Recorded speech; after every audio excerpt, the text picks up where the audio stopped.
Good evening, colleagues. I welcome everyone once again to this evening class. Excuse me.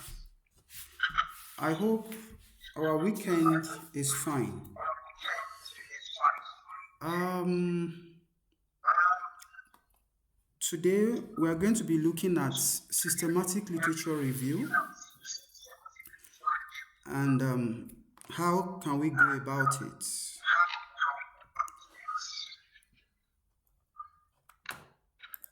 There is no doubt that we are not entirely new to how to write systematic literature review. It's just that it is possible that we have not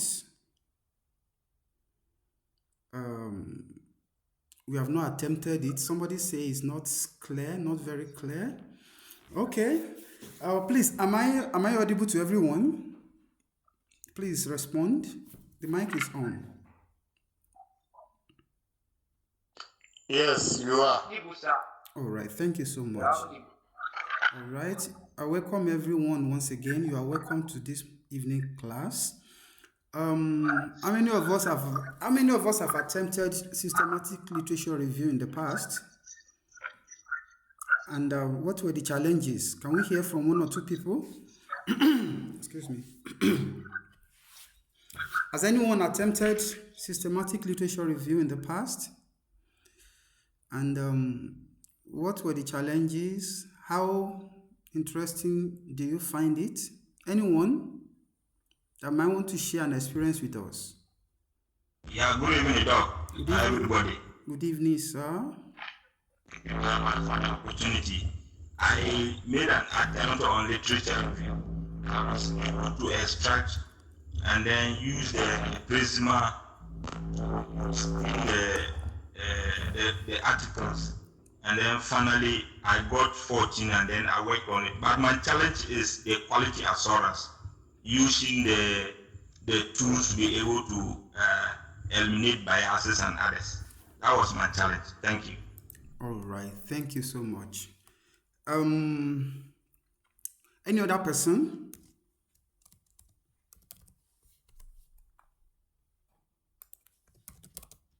Hello?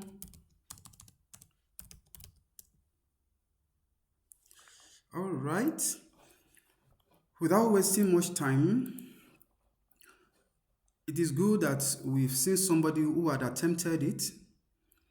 And if we can do it, we can all do it. So, this evening we are going to be talking about systematic literature review, how to go about it, what are the requirements, how do we go about gathering and sourcing data, what what database should you search in your field, what are the criteria, what are those things that the reviewers are looking for that are expected to be, in your review. Excuse me, please. I'm sorry. Please permit me to mute everyone as I share my screen.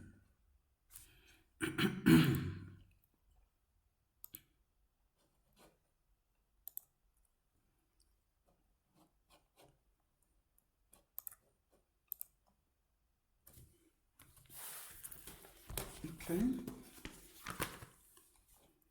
So, systematic literature review is a type of study that leverage on secondary data to as its source of data for the purpose of having in-depth understanding, not only in-depth but an understanding across the length and breadth of an area of interest. it's so interesting, but at the same time, it can be very, very rigorous. But the beauty of it is the moment we are able to master the act of writing systematic literature review based on what we are going to learn this evening, it will become easier for us to attempt.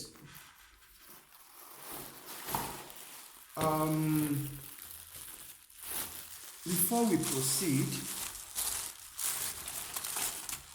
it is very important that we belong to a group, because ideally systematic literature review is not meant for one person. It is a study that is meant to be carried out by 2 or more people. And like one of our colleagues alluded to just now, that he got to a point where there was a need for him to carry out quality assurance and there was an issue. Not only that, when it comes to bias, because you would have to talk about how you were able to mitigate bias, there is a need for you to prove that, okay, there are 2 people or 2 or more people that screened the studies that were presented and bias was mitigated via this approach. So it is quite important that we have all these at the back of our mind, and mastering them will enable us to navigate these challenges effectively. Okay, please just a minute. I'm trying to monitor my screen from this side so that I see what you see also without much issue. All right, so quickly, these are the things we want to look at. We want to look at an introduction to systematic literature review, the 7th step of SLR, protocol development and research framework, search strategy and database selection, the screening process, quality appraisal tools, data extraction and synthesis methods, and of course, the role of every individual in the group and how do you report eventually. So let's start with the definition. A systematic literature review is a rigorous, transparent, reproducible method for identifying, evaluating, and synthesizing all relevant research with a view to answer a specific research question. It's quite different from the traditional way of writing literature review. It follows structured protocol. It ensures that bias are minimized and a large body of literature is covered. So, it is a type of study that if you are able to embark on and you finish with a group of people, you will be proud of it, and it also places you at a vantage point. It confers on you authority in your field. Remember, if you go to the field to go and collect data for your study, just a one-man study, for example, your result and your findings are based on that data alone, your personal data. But when you do systematic literature review, it is an aggregate of as many possible studies as you can lay your hand on that are related to the question you are asking. So, it means it's a study is a mother is a mother of all studies, because it harnesses findings, results, methods from a large number of study on the question you intend to answer. And they usually have more citations than other forms of studies if you publish in a credible quarter. So it is very important to, just a minute please, I'm trying to switch off this stuff to avoid distraction. We have placed the link there for a long time. People should have tested the link before now. So what are we trying to say is that it has a high chance of being cited than a study that has just present data based on personal data. So if you publish in credible quarter, you can be sure that it will have more citation, because people that write thesis, this is for the purpose of those, the people who are writing their thesis right now. I'm saying this for their own benefit, that in your literature review, try as much as possible to lay your hand on as many systematic literature review as possible that you can lay your hand on. Why? Some of the things you are looking for, some of the information you are looking for in individual articles, systematic literature review has made it easy for you, because virtually, a good number of information that you will have stressed yourself to start synthesizing has been synthesized for you in literature review, in systematic literature review.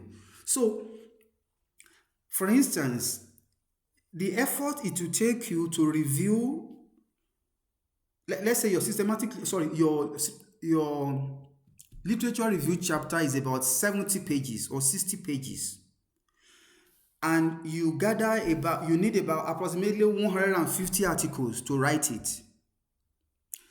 If you lay your hand, if you are able to search, if you are very good at searching, this is one of the areas that people also have challenge with. People are not very sound in searching. I've observed that over a period of time. So what am I saying is that please go and learn how to search database.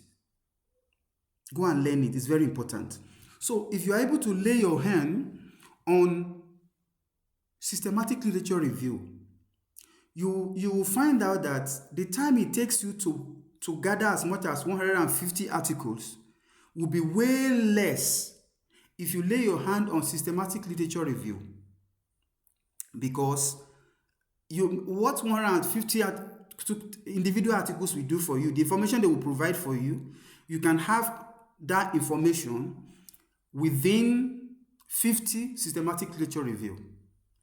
But there is a caveat I want to put here. The caveat is that you may not have access to, systematic literature review may not present to you empirical data in details. So that does not mean you should not use original articles that are standalone articles. But the point I'm making is, in your literature review, consult systematic literature review to have a better eye view, to have a good a good grasp, a good insight of what that area you are studying, or you are researching in, what is it about, what is the landscape about, because a lot of study has been put together for you to see exactly what is the landscape of the area where you are studying, and from there you can draw a lot of information.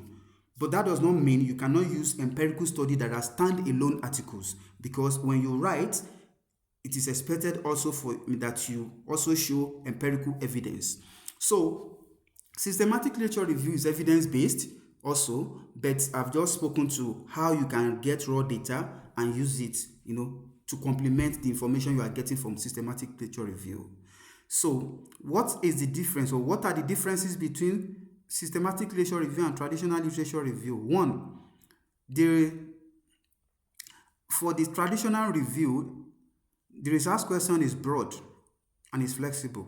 You can have as much as 4, 5, research question. But when it comes to systematic review, it is focused and they are predefined ahead of time. Because before you start writing, you must ask question. What exactly do I want to find out? Then search strategy.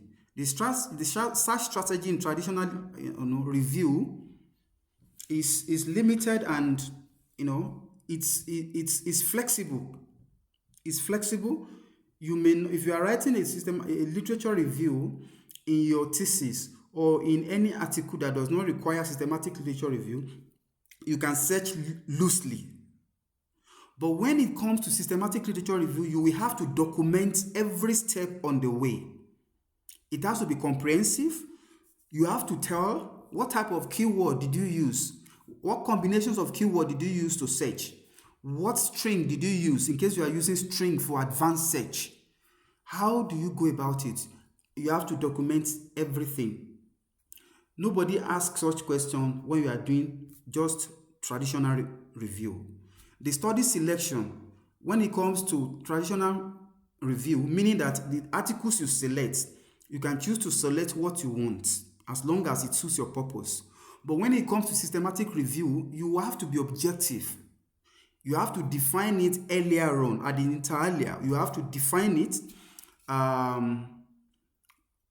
ahead of time. Then the quality assessment. When it comes to quality assessment in traditional review, it's not that, it's not a criteria. Nobody is, keen on that. No examiner for postgraduate study is keen on that in most cases. But when it comes to articles, we keep reiterating this from the beginning of this training, since the beginning, that quality article matters when you are writing an article. So quality sources matter when you are writing an article. So let's just have that at the back of our mind. But for traditional review, the quality assessment, the procedure through which you are certain that quality is not required. You are not expected to write it. But when it comes to systematic literature review, you have to document how you validate the studies that you included. So it is formal. And there are tools which we are going to see that you will use to validate that, okay, this study is valid and is of good quality, that should be included in this study. What about the synthesis? Traditional literature review uses narrative, in most cases, narrative form of synthesis. And it could also be a descriptive kind of, narrative or synthesis. But when it comes to systematic literature review, the synthesis is structured. It could be meta-analysis, it could be thematic, it could be realist form of synthesis. So it depends on the approach you want to use. Then the bias risk. When it comes to traditional review, the bias risk is high because you are the one writing to convince. You are writing to convince now. That is why it is narrative in nature. So you are bringing, it depends on the topic of your choice. I mean, this title under which you are writing. All you need to do is to go and get literature that supports what you are saying just to prove your point. So the bias, the bias is so high. But when it comes to systematic literature review, the level of bias is extremely, is minimized. Let me put it that way. It's minimized. One, because two people are involved in the screening process, and there are tools that can be used to ascertain that there are no bias in your judgment of the studies that you included. And the next one is reproducibility. Traditional literature review is less, it might not be as reproducible as as systematic literature review because you are writing freely. Your writing is fluid. You are the one driving. Of course, you are doing you are doing if you are doing postdoctoral study. I mean postgraduate study. There is no curriculum. You pick a topic, it was approved, now you want to write. So when it comes to the way you write your literature review, even though your methodology may be reproducible, but when it comes to systematic literature, when it comes to your literature section, it may not be reproducible because there was no structure. Nothing was documented as to how you went about it. So, but when it comes to systematic literature review, it is very, very, the level of reproducibility is very high because people can read how you document the documentation of your study, and they can adapt it using the same search system, using the same approach that you use. And lastly, the time that is required for traditional review is within some weeks or 2 months, you are done. But when it comes to systematic review, it takes a lot of time, between 12 to 18 months. Now, don't get scared at this level. There are ways to go about it. And this 12 months, between 12 and 18 months may not be typical for everyone. But the reason why we usually have this period as a reference period is because of the rigor that is involved. Imagine you go to the 2-3 databases and you came up with 1,500 articles. For you to go through the title, to go through the abstract, to begin to include which one should we include, which one should we not include, that takes, it takes some time. Because the level of review and screening are in 3 stages. Number 1, the title screening. Number 2, the abstract screening. Number 3, the full document screening process. That is, if you have 1,500 articles, you will have to look at their titles if they align with your focus, with the research question you want to ask. You are asking. Then you move from there to you first of all sieve that. When you are done with that, you move to the abstract. In some cases, you may have to do the two together. So the time it will take you to read 1,500 article title and their abstracts may be a bit of time. So then when you leave that, you will have screened some out. Then you now move to those that you have selected. Maybe out of the 1,500, you settle for 70 or 75. Then you will have to go through the 75 to be sure that their what is it called now? Their focus align with your study. Not only that, that's not the only thing you would do. You would have to also check if though they align with your study. You will have to do the quality assurance process. So you will have to weigh them against the tools. We are going to see some of them now. That okay, do they satisfy this purpose? That's for the 70. We're talking about 12 months now. Now you see that all these activities that I have highlighted will take a bit of time. It's not something you can do within a month. It's not possible. Then you move from there to extracting the information that will be needed to answer your research question. And we call that process, after extraction, we call it the synthesis process. So you will have to synthesize those, maybe out of the 70, you ended up having 55. After you have applied the quality assurance process, you now have 55. Those 55, you would have to synthesize them either in a meta-analysis way, using the meta-analysis way method, or you have to synthesize them using the thematic method, or using the realistic method, either of the three that you want to use. So it is then now you can start writing.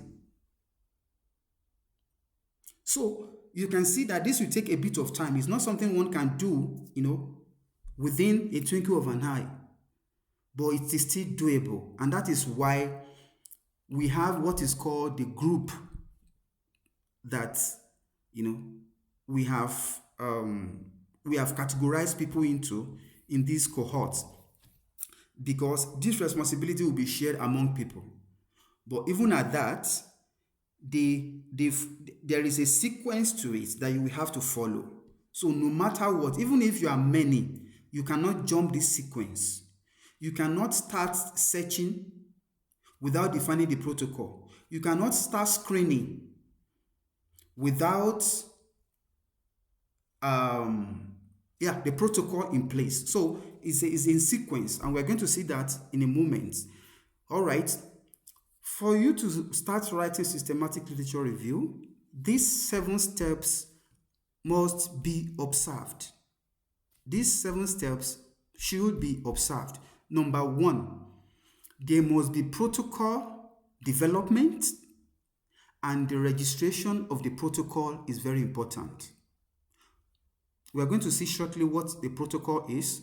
We're going to see what registration means, and you should also do a comprehensive search. And there should be title and abstract screening after that. After the search, the next thing is to screen the title, screen the abstract, to be sure of which one should I include, which one should I not include.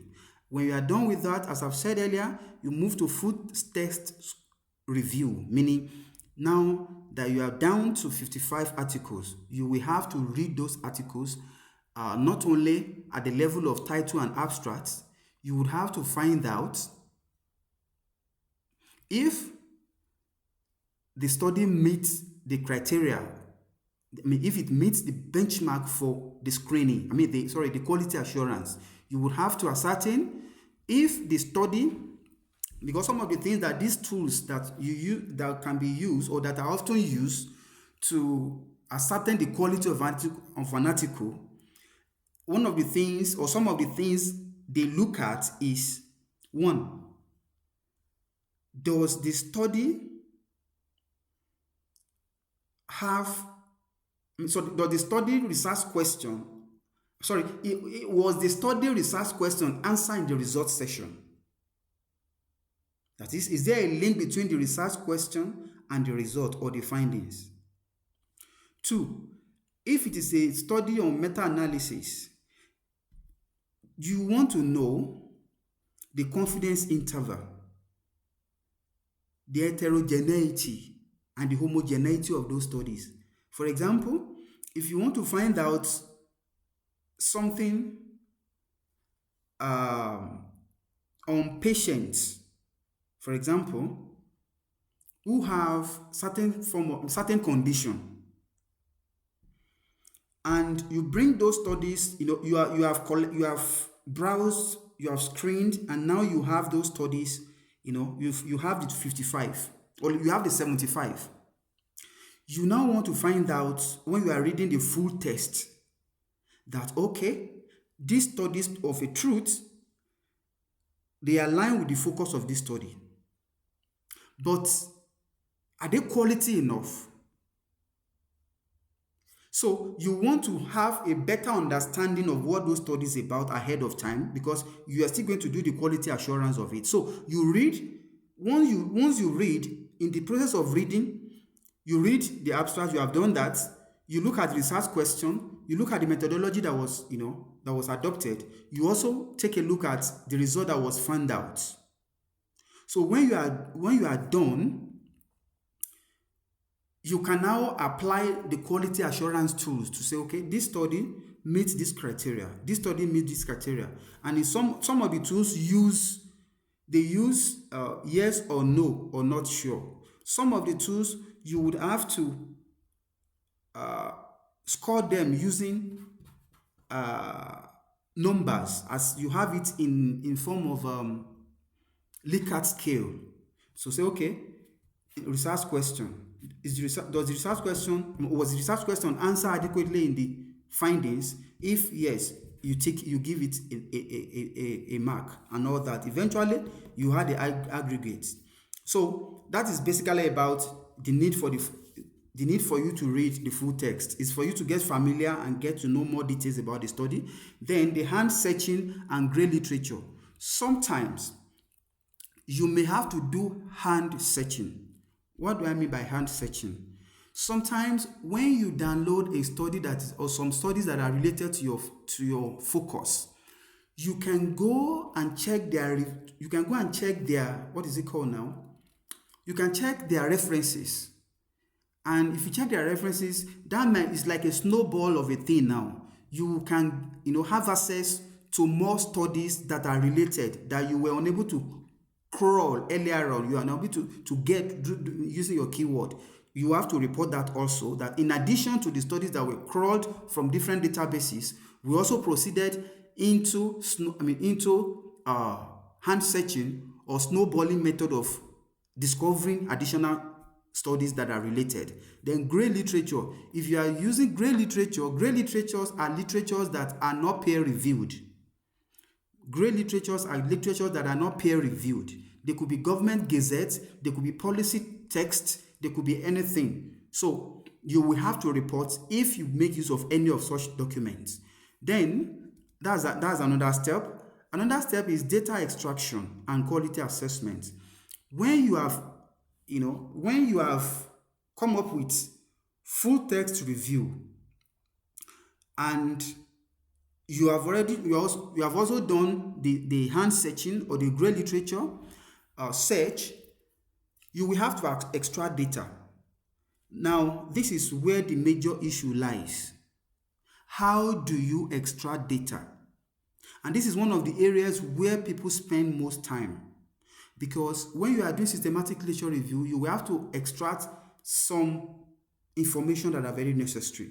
One, the title of the article, the authors, the year, the focus of the study, the findings, the DOI.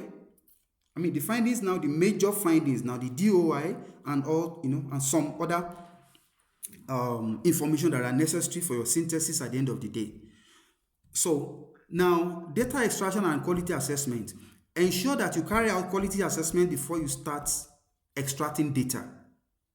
Quality assessment comes first before you start extracting data. So, like I said, if out of 1,500, you are down to 75, and you have done full review, now it is necessary for you to start extracting. And in the process of extracting the information, you can do it manually.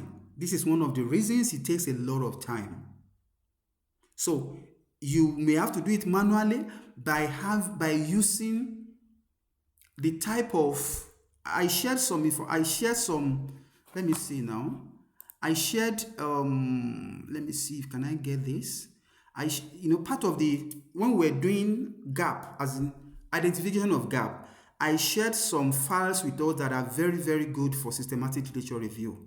If you go to check, let me see if I can lay my hand on it now.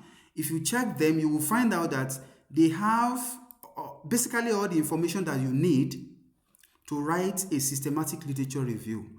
They will help you to capture all those information that I earlier mentioned.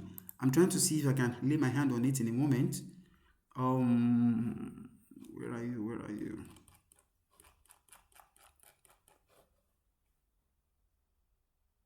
Okay, literature extraction template.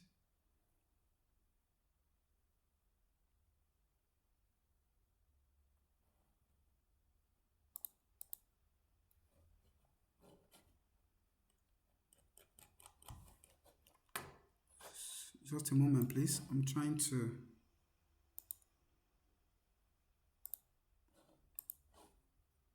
Okay. All right. This is good. So you have it in this form. this is the form, this is how it usually comes. The author, the year, the article, the journal, the country, the population sample, the focus of the study, let me see if this is, I want to make it a bit bolder.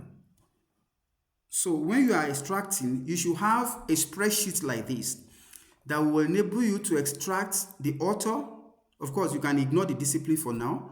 The author, the year, the article title, the journal, the country or the context, the population/sample. In fact, then the study focus, the method, the data that was measured, the key findings, the conclusion and implication, the limitation of the study, the DOI or URL of that study, and at the end where you have note or gap. Now we are not looking for gap. All you need is to synthesize, to make a remark, a notation to of, okay, this is my summary of this study. Now let's assume you have 77 studies, and the 77 studies start from up until this point.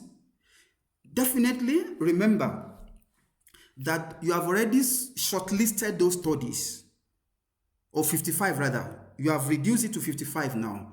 So it simply means that there will be a level of similarity, and not only similarity, if you have 3 research questions, it is most likely that, because the 55 articles are not likely to be saying the same thing, as in their conclusion are not likely to be the same thing.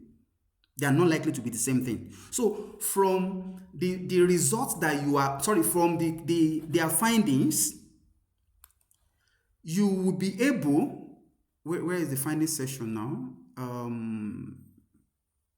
Okay, the conclusion and implication and key findings. From the 55 articles that you have, you will find out that some of those findings and conclusions, they will be related in a sense. You will begin to see commonalities among them.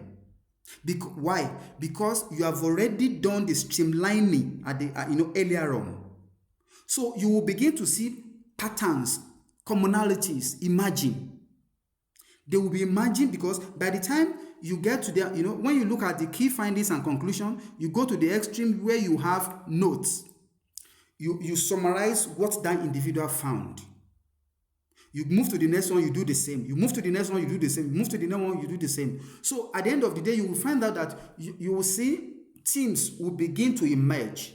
But when it comes to at the level of analysis, before we can say theme, there is what we call code. Code, you first of all see code. You begin to see them in snippets, becoming similar. Okay, this person found this. Okay, this one found this. Okay, let me group them together. 1, 2, 3, 4, 5. They found their findings are the same and their conclusions are the same. You put them together. By the time you do that, you will find out that out of the 55, you may have about 10 codes. Now, those 10 codes are the most similar findings and conclusions. You have 10 out of 55. Okay? Now, upon a deeper look, a closer look, you will find out that those 10, it is also possible to group them into 3. And remember, what is informing your coding and grouping is the research question. However, let me put a caveat here. It is possible for you that while you are grouping, that you have research question. I alluded to this the previous time we just touched on systematic literature review, that your research question that you set out, with at the initial stage may be referred to as the guiding research question, the leading research question, or the working research question. Some people write it that way. So what you have to do is, when you get to this point of extracting data, even though you have those questions in mind, and that is what is informing you looking for those patterns, the codes that will eventually become themes, you may be surprised that other themes are emerging, other codes are emerging. So there could be some codes that emerge, that is what I mean by code now, are similar studies that are speaking the same thing. They have the same conclusion, similar conclusion and findings, but they are not related to your research question. That is where the beauty of research comes in. Because you did not set out to find out those things, but they emerge. It simply means that your assumption for asking those questions might not be 100% right. So in this case, you are coming up with a new knowledge different from your premeditated questions. So that is where the beauty of this lies. You are coming up with a new knowledge now. Please, I open the mic for a moment and I want to be sure if you can hear me clearly. Just a moment.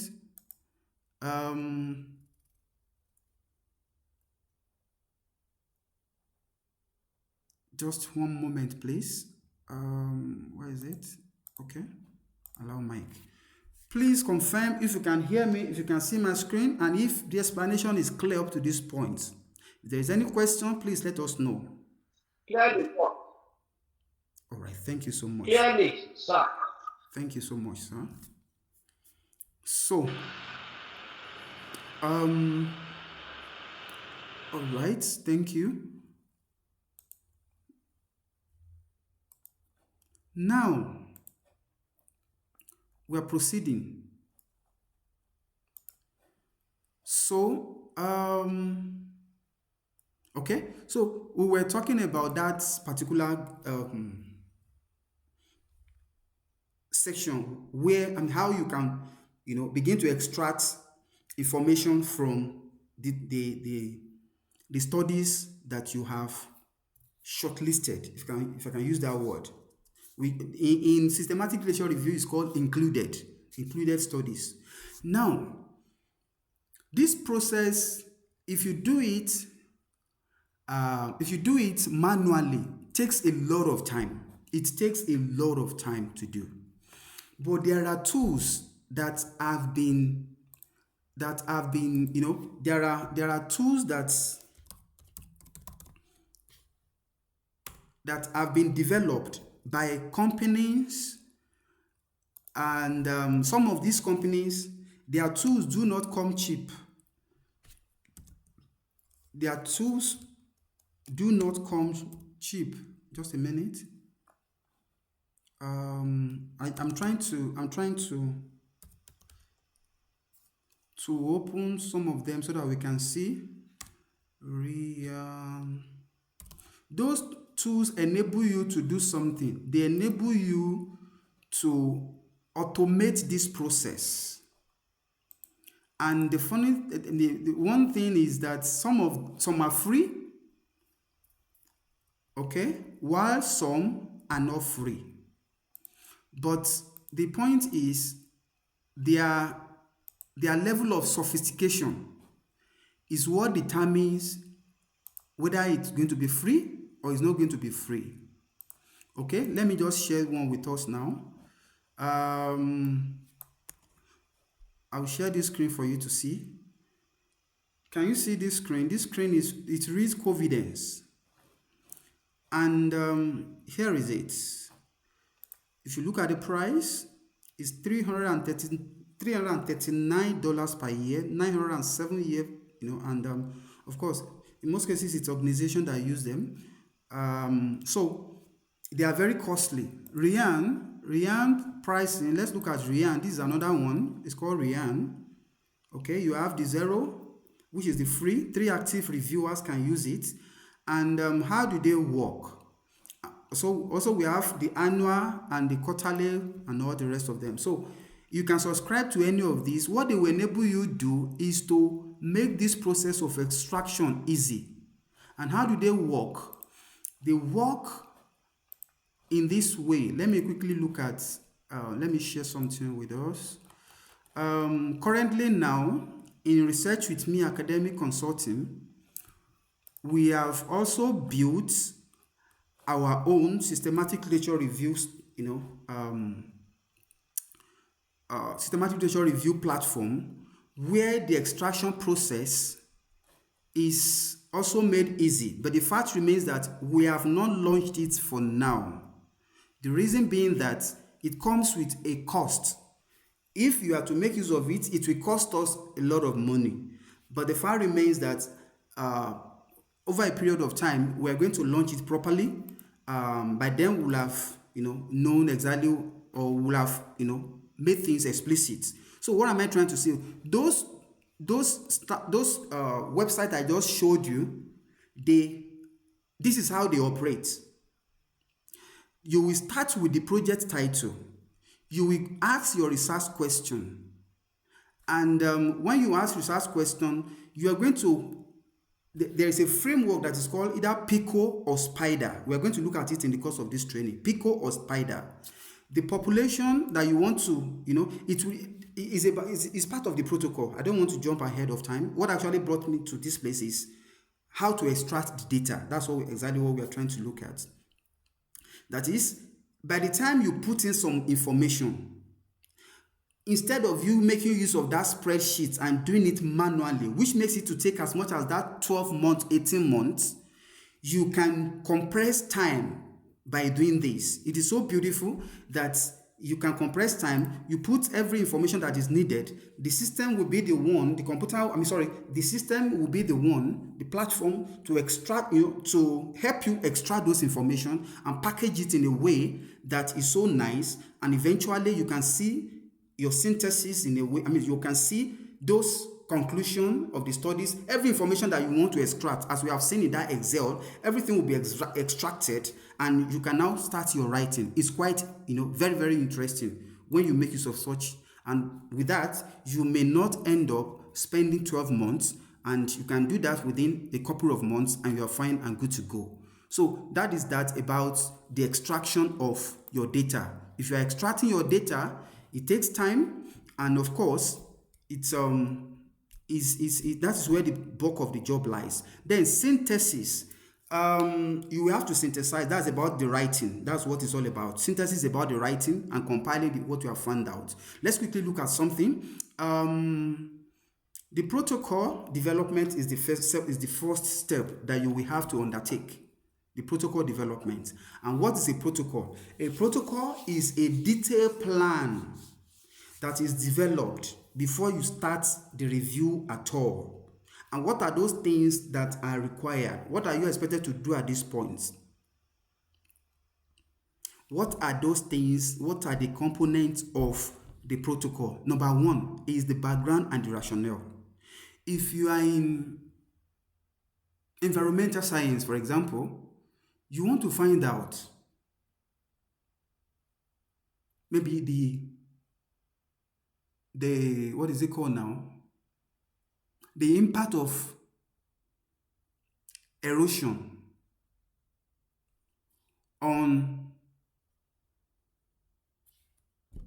maybe soil, whatever, or you want to find out the impact of erosion on farming in certain, on farming, or you want to look at weather generally. Whatever it is that you want to look at, ensure that what you are studying, you cannot do systematic literature review and base it on a very small area. Systematic literature review is to galvanize knowledge across regions, across countries, across large, if possible, the entire world. Because the moment you go into any database to go and search, you are not searching for information from your village alone. You are exposed to information all over the world. So when you are defining your rationale and the background, there must be something that will be useful for anybody around the world. So unlike a study that you can do and say, okay, this study is a case study of Inyafoworogi Community High School. No. You are doing a study that is broad, that is like you are using your net to drag as many information as possible from the ocean of the world. That's what you are doing. So your rationale must be that, or must reflect that. Then when you look at the second component is the research question. Your research question must reflect a framework, which we are going to see shortly, such as the PICO or SPIDER, or PICO that has a small letter, not capital letter. What is PICO? What is SPIDER? We'll see it shortly. These are frameworks that guide your question, your research question. That is, your research question must reflect it. This SPIDER and PICO, they are acronyms, and we're going to see the details later. So when you look at them, your question must reflect them. That is when we can say you can now see that even from the beginning, while you are starting, your protocol is expected to be documented. For example, PICO, population, PICO is talking about the population, the intervention, the comparison, and the outcome you expect.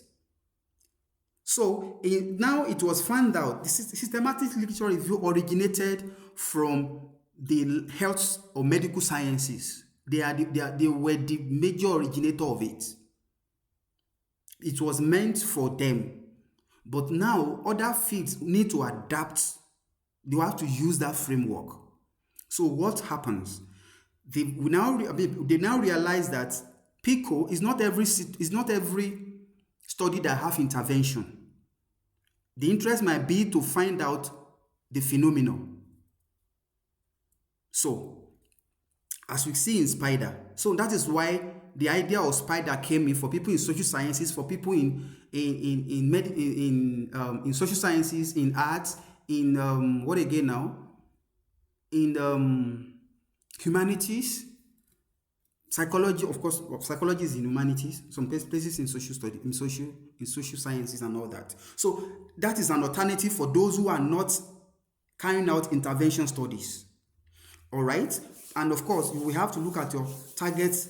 The journal you have to target. Sometimes it is possible for you to focus on a journal or 2 or 3 journals that you know that they are the most recognized in your field.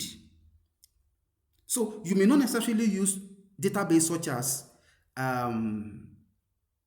Scopus, but if you know that you can identify 3-4 journals that are the number 1 to 4 journals in your field, you can use them for systematic literature review, because there is nobody in the world that can argue with you. They know that the best of knowledge is coming from those journals.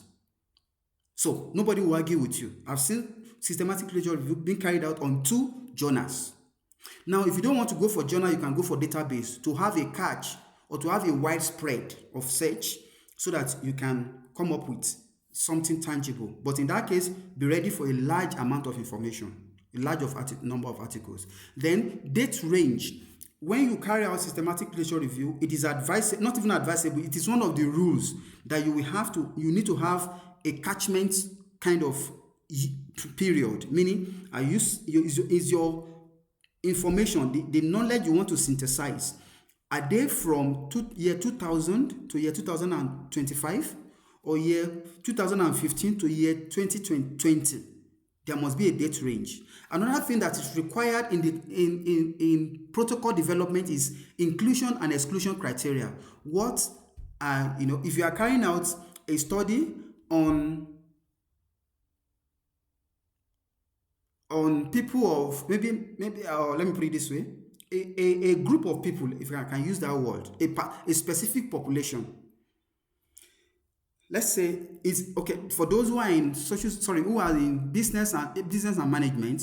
If your focus is on SMEs, you don't include limited liability company. If it is on leadership for those in management, you don't include middle leaders. So those are the things that we refer to as inclusion and exclusion criteria. You have specifically said, okay, these are the people I want. Even to the point of you saying, okay, I only want to use studies in English that were written in English. You can as well say, okay, if what you want to look at is what again now can I think about as criteria? You can just anything that can serve as a criteria that you can say, okay, these are the type of people or the type of population or the type of study that I want to include. So that is how to go about that, and you state those ones you don't want to include. Quality appraisal tools. Quality appraisal tools is very necessary. There are tools that we're going to see shortly and how you can apply them when you want to appraise those journals or articles that you want to include in your study. And of course, you must settle for a type of synthesis. How do you want to synthesize the study? Do you want to make it a metadata analysis, or do you want to make it a thematic analysis or realistic analysis? Metadata analysis is a type of analysis that is quantitative study oriented. Numbers are necessary because you are going to carry out analysis. So for example, let's say you set out to know, you set out to find out what is the impact what is the impact of social treatment on some level on certain population. Now, or you set out to know the contribution of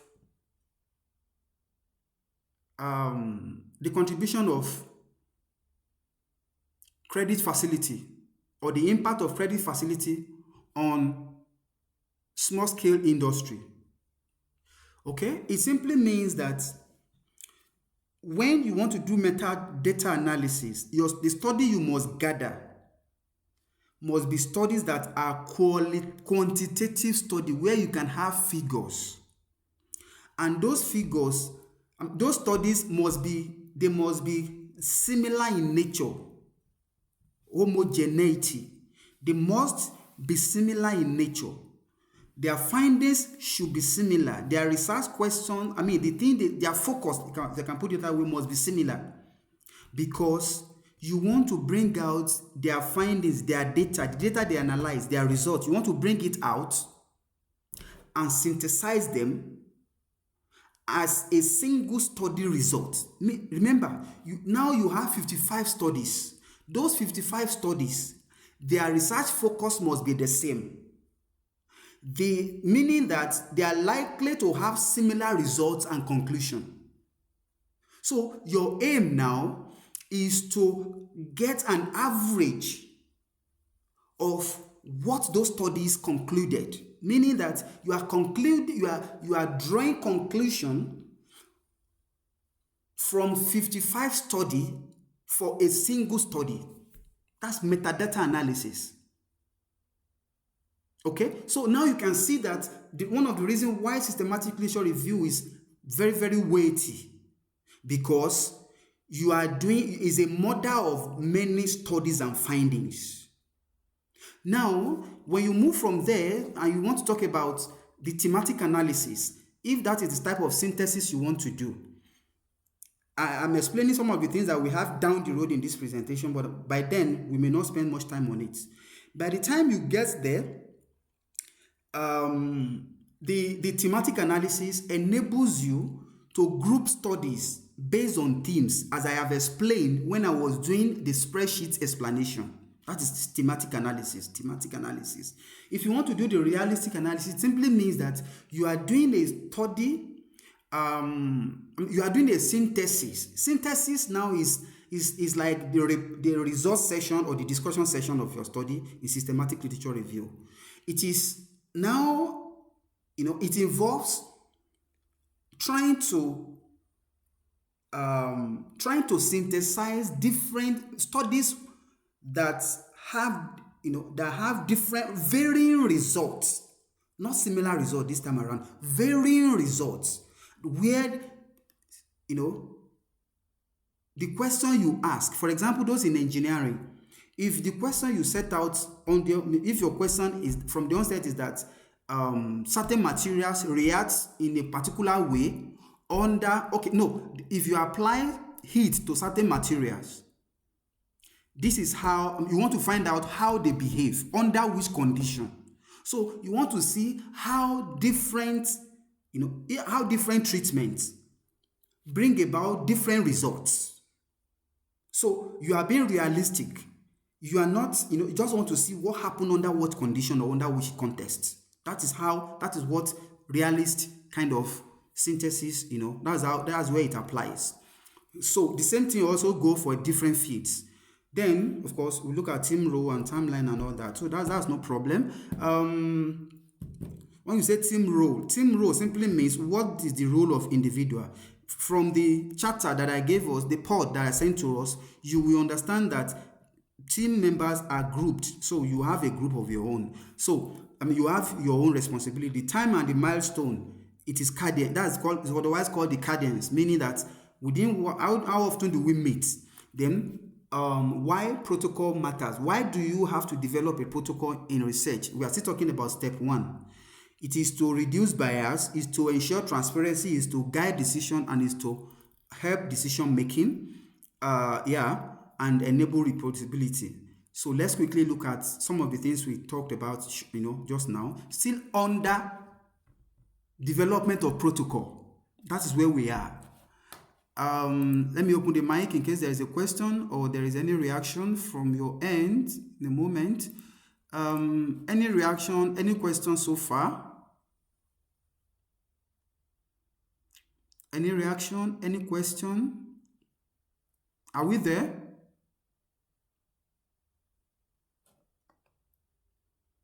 Hello? Yes, sir, we are there. No. All right.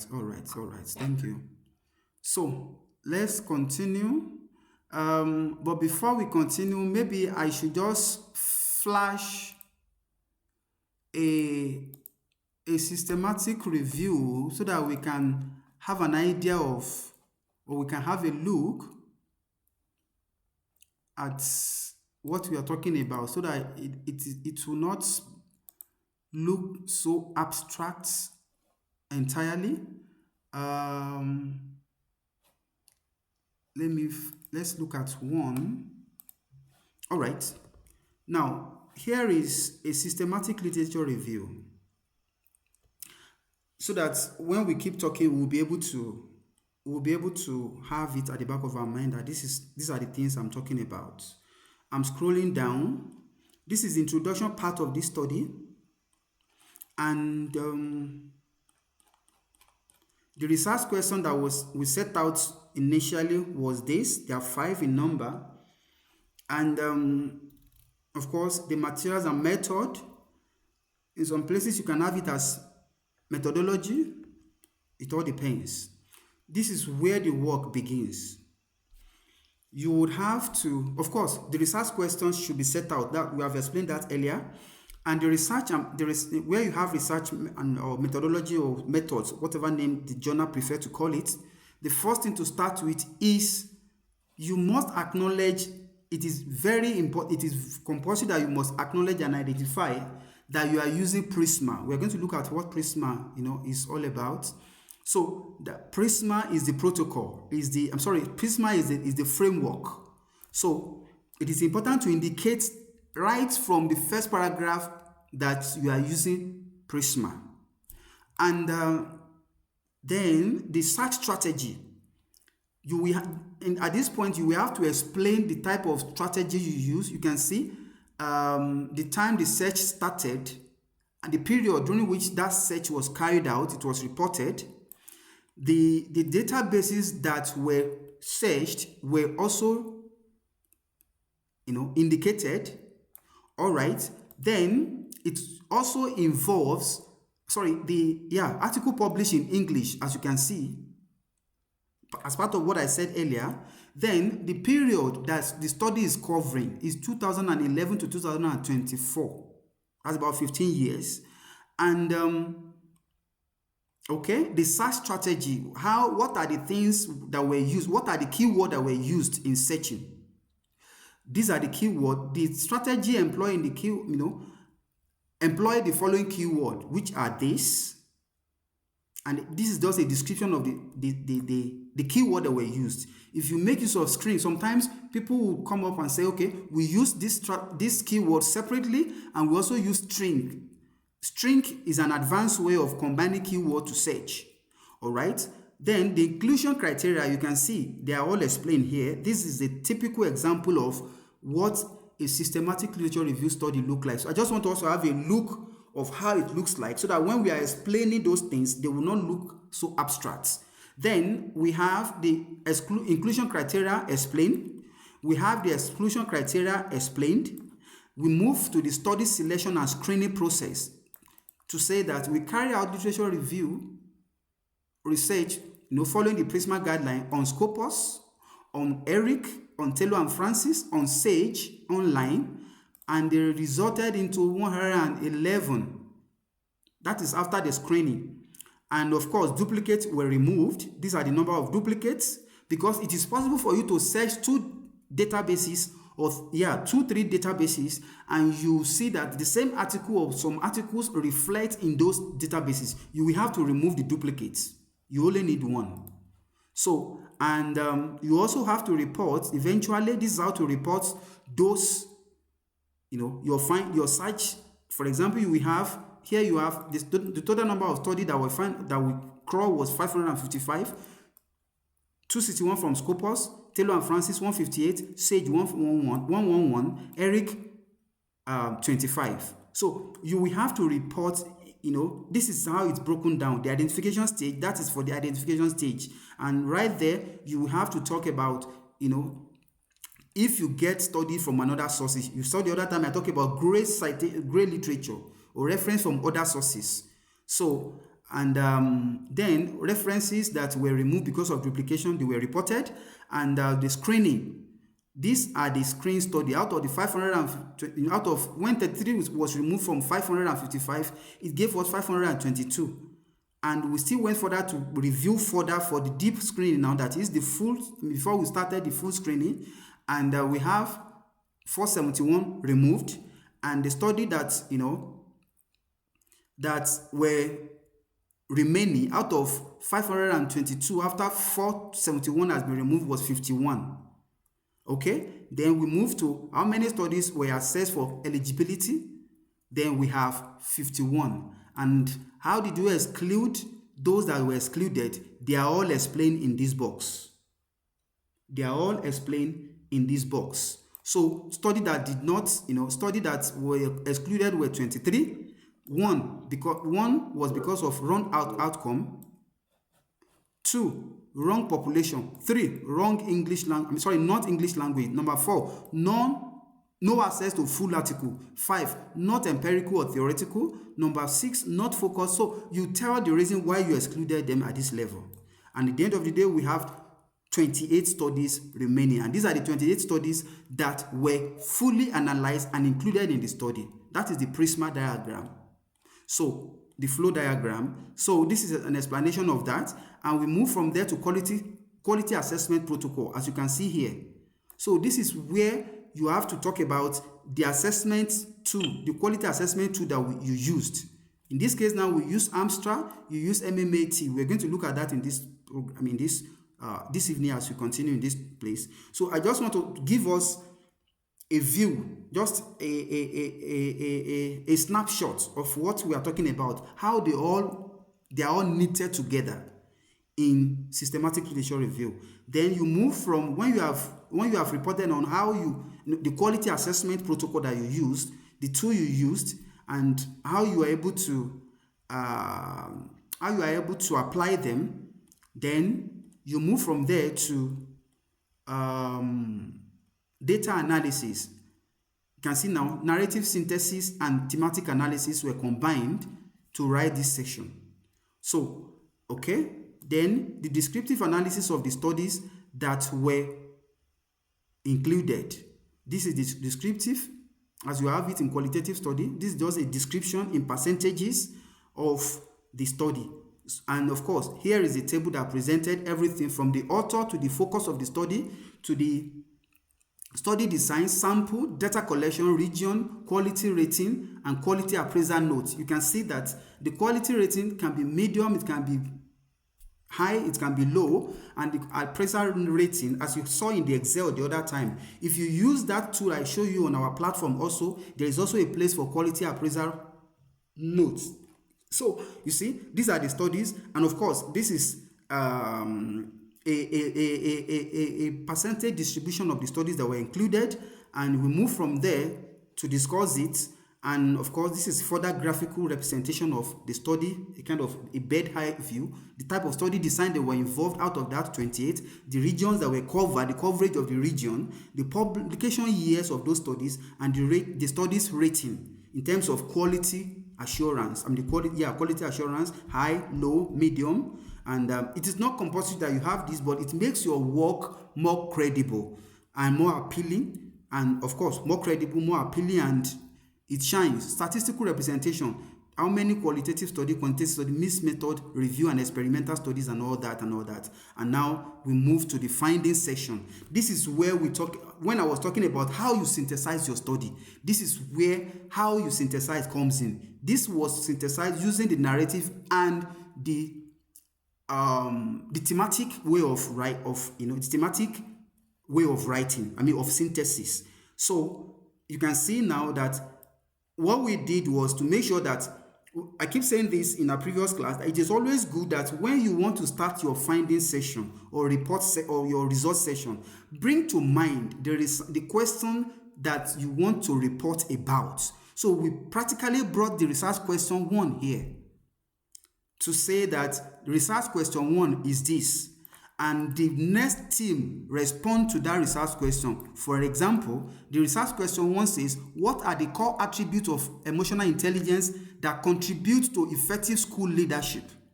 Now, when we're going to respond to that question based on our synthesis using narrative and thematic analysis form of synthesis, we said predominant emotional competencies for effective school leadership.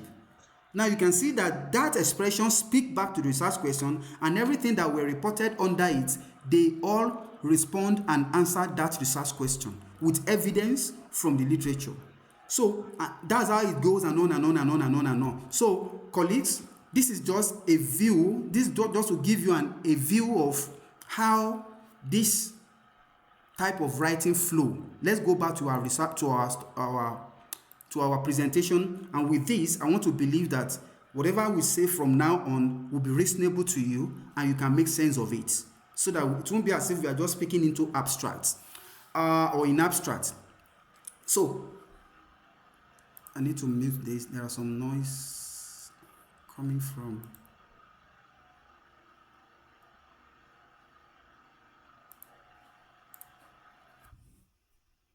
all right.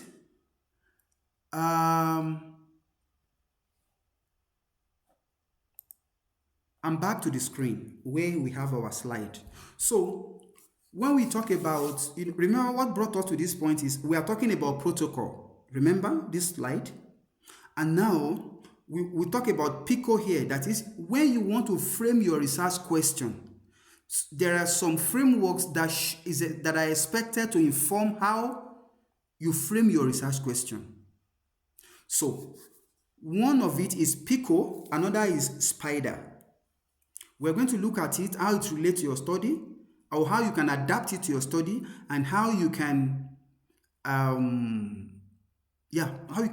it in your study. So PICO, in most cases, they are mostly used in clinical study, and of course quantitative studies. That's a situation that requires that what you want to find out, your research question would border on the following: the population will have to be made clear, or the problem that you want to solve or that you want to address, the intervention that was carried out, the comparison that you want to make, what is the expected outcome. We're going to see how it relates to different fields in a moment. For example, if a study wants to look at a new form of therapy other than the traditional which could be otherwise called the pharmacotherapy, that is the orthodox form of therapy. So, if, for example, now these days, studies are showing that there are alternative therapy that are more effective than the traditional orthodox medicine. Very, very. Unfortunately, in some parlance, they are still denying that. But the fact is glaring and is staring us in the face because people have been living for ages before science came to be, and they have ways of living their lives. Those traditional and those ancient wisdoms of living life, they have not left us. For those who still embrace them. So now, what are we trying to say in the light of this study? This study wants to find out how cognitive behavioral therapy, help adolescents to overcome depression against the pharmacotherapy that is adopted in hospital. So now, two forms of therapy is about being compared. So when you look at the study, okay, that is just the focus of the study. So if you want to put it in a different way, maybe you want to give this study a title now. The title can be something like let me think of a title. Let me just put it as a title. Let me put this in a title. Let me put it in a title.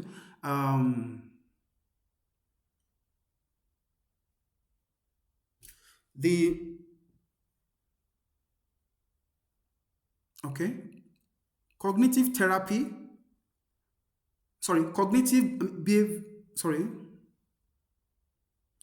Cognitive behavioral therapy as an alternative to pharmacotherapy in the reduction of depression symptoms in adolescents. Let's call it, that is the title. Now, you can see that a research question that you have on the screen speak directly to that title.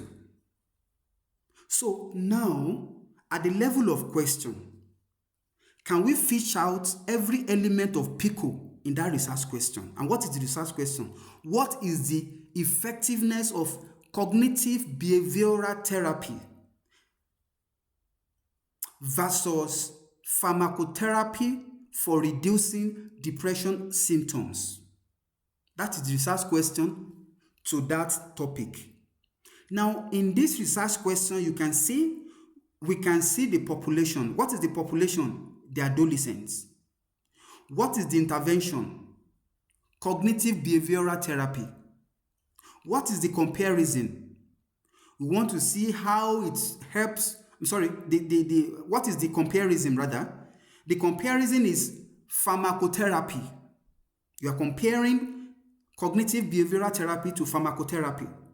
And you want to see what outcome. The outcome is a reduction in depression symptoms. So now you can see how this research question typifies PICO expressly. What about SPIDER? SPIDER is often used for qualitative and mixed method studies. Meaning, SPIDER simply means sample. What sample? In this case now, the sample in this case is replacing the population that we have in PICO. Phenomena of interest is what exactly is of interest that you are trying to look at here. I mean, what is your interest? What is the situation? What is the phenomenon? We all know what the phenomenon is. And next is the design. What type of design are you looking at? Then E means evaluation. Evaluation. What exactly are you trying to, what are you trying to evaluate? And the research type is what type of study. So it can be captured in a question mark that sound like this. What are the experiences of young parents attending antenatal classes through interviews in qualitative study? So now you will find out that since this study is a mixed method study, there will be, the qualitative strand question can sound this way. So how does SPIDER manifest in this question? One, we have E as the experiences, which is the evaluation. What are the experiences? Those are the things that you are evaluating. You are evaluating the experiences of young parents. Who are we talking about? The young parents are the samples, which represent population in PICO.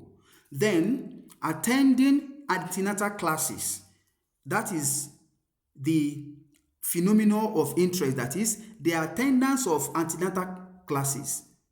Of what are the experiences? And of course, what is the design? Through which design are you gathering that information? It is through interview. And of course, what type of research it is a qualitative study. So you can see how the use of this framework can inform our study. Let's quickly run through a few studies, different fields, so that it will not be as if we are talking to one field alone. In business management, you can have a question such as, what are the perceptions? And as I'm going through this, please also go along with me to see what SPIDER represents in each of these questions. What are the perceptions of small business owners regarding remote work adoption through focus group in mixed method studies? So now you see that each of these acronym is represented in the research question. Let's move further to another study, environmental studies. What are the observed behavior of park visitors towards wildlife using observational studies and qualitative research? Parks visitor are the sample. Behavioral behaviors towards wildlife is the phenomenon of interest. Observation study is the design. Observed behavior is the evaluation, and of course the research type is the qualitative type of research type. Now let's go to information technology. You will see that what we have here is PICO with small letter. Now PICO will talk about the population, it will talk about the interest, it will talk about the context.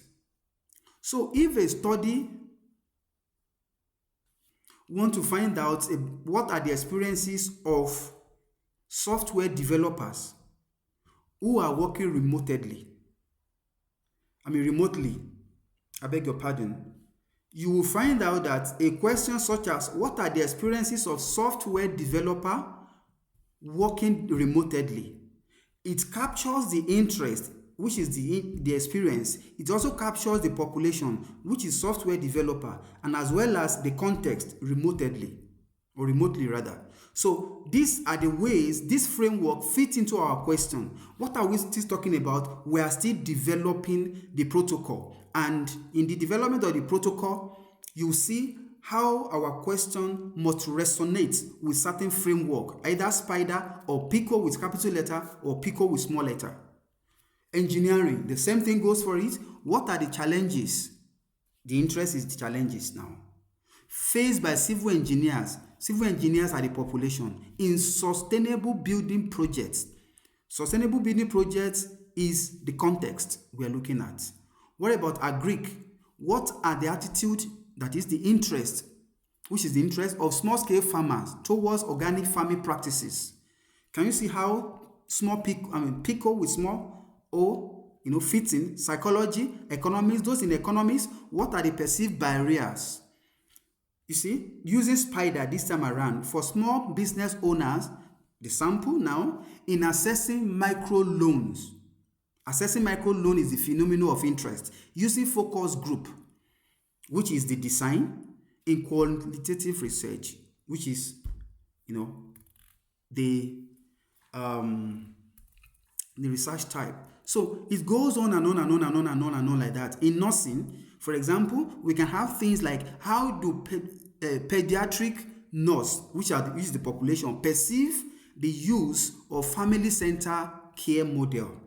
Small PICO is also applicable here, as in the small o is applicable here. We have the population, we have the interest, we have the context. So these are the things when you have your data, when you belong to your group, these are the things that you will have to attend to or look at, or address or face with when you get to your group.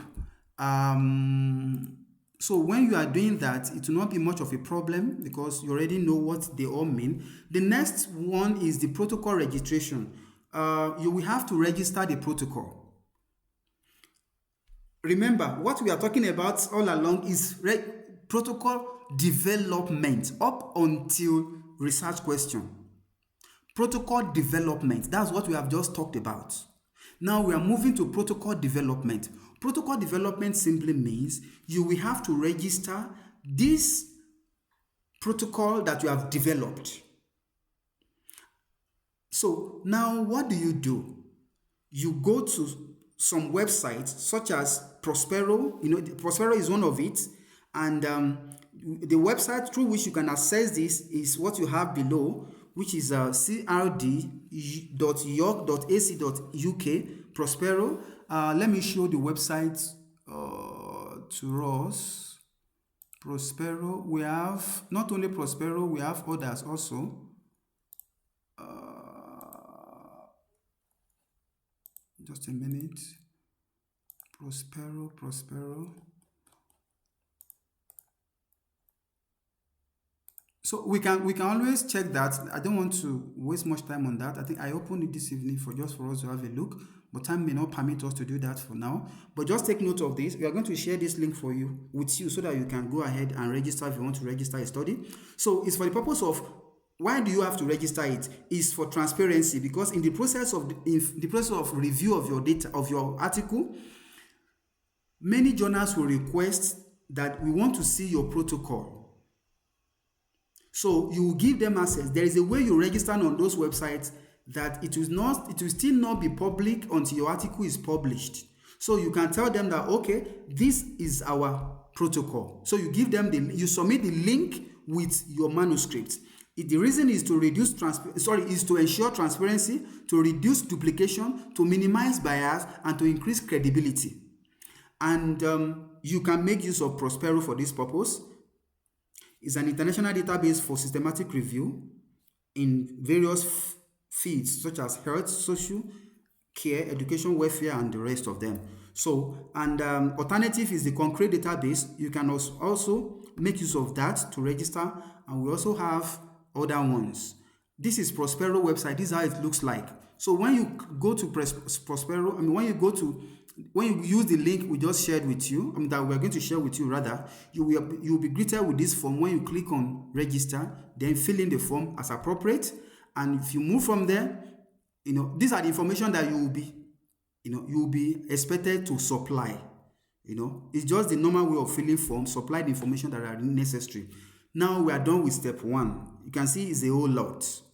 Now let's move to step 2. Step 2 has to do, now that you have developed a protocol, you have registered the protocol, the next thing now is for you to start searching. So when you want to search, what are those databases that you should search? It is very important to also pay attention to this, because your field has a body of knowledge that the best of it can be found in certain databases. I am in education. If I want to write an article in education, it's systematic literature review in education, and I go to engineering database to go and search, I've missed it. If you are in business studies and you go to environmental studies to go and search, you may not likely get the best of results that is to speak to that study. So the reviewer may say that, how come? Are you not aware of this database?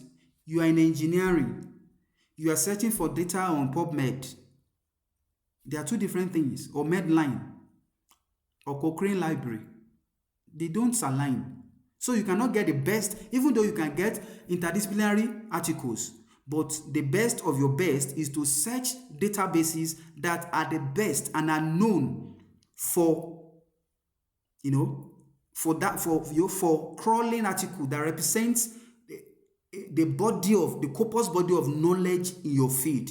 So in health science, health and clinical science, we have PubMed, Medline, CINAR, Cochrane Library for Education, ERIC, PsycInfo, Scopus, Web of Science. You can have more anyway. But the fact remains that many of the best journals are found in these databases in your field. Those in engineering, IEEE Explore, Compedex, Scopus. Those in business, Business Source Complete, ABI, Inform, these are databases in your field. Those in Agris, CAPS Abstract, Scopus. Social Sciences, PsycInfo, SOC-Index, Justor. Those in environmental, you can go for Scopus and Web of Science. And now, when the next step, we are talking about the second step now. This is still part of the second step. You will have to choose how you search. What are those search? What are those intricacies of search? Use Boolean operators. We have practiced this the other time. That is, when you get to those databases, if you want to search for any keyword, because when you form a title, you will have keyword that will emanate from those titles. Combine those keywords using and, or not.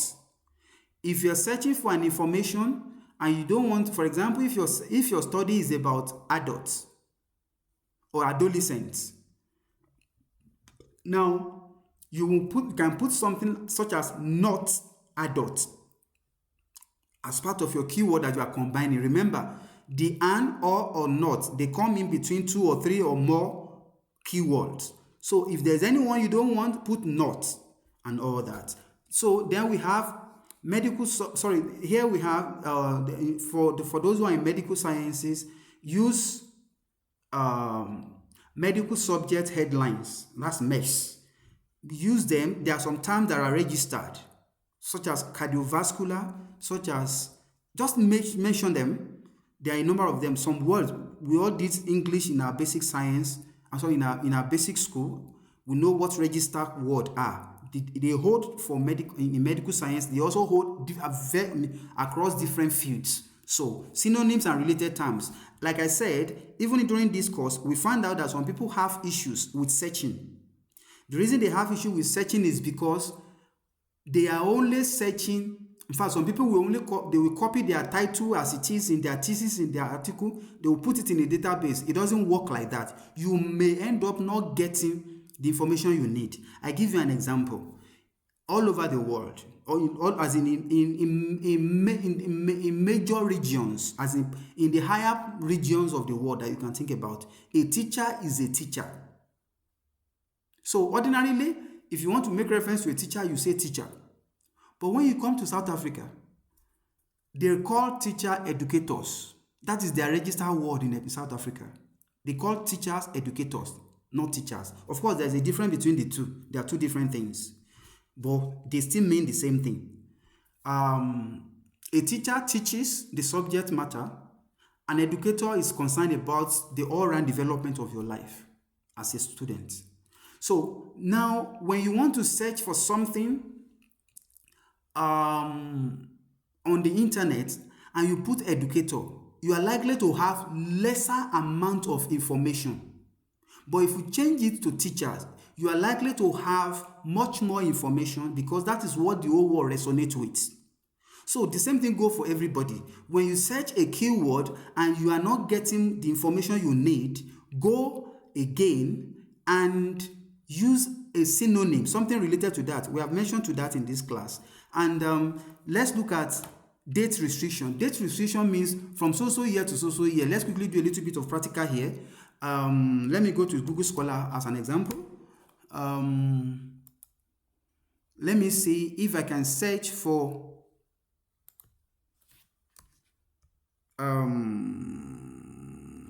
okay, HIV/AIDS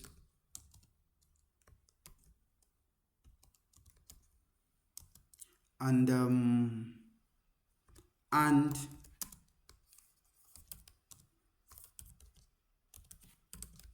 the habitus and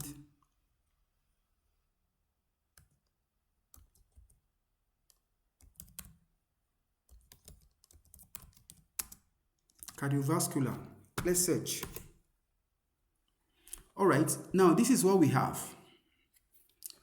Okay, now that I have done this, I was talking about dates. You will have to ensure that you look at that database where you are searching. I'm using this as an example. There are other ones. You have to go to the date and make, let's say I want to do 2015 to 2024. Sorry, 2015 to 2024. I search. It will bring out this. So that's what we talk about when it comes to dates. Also, let's go to Scopus, for example. If you go to more, let's look at PubMed, for example, and use the same keyword.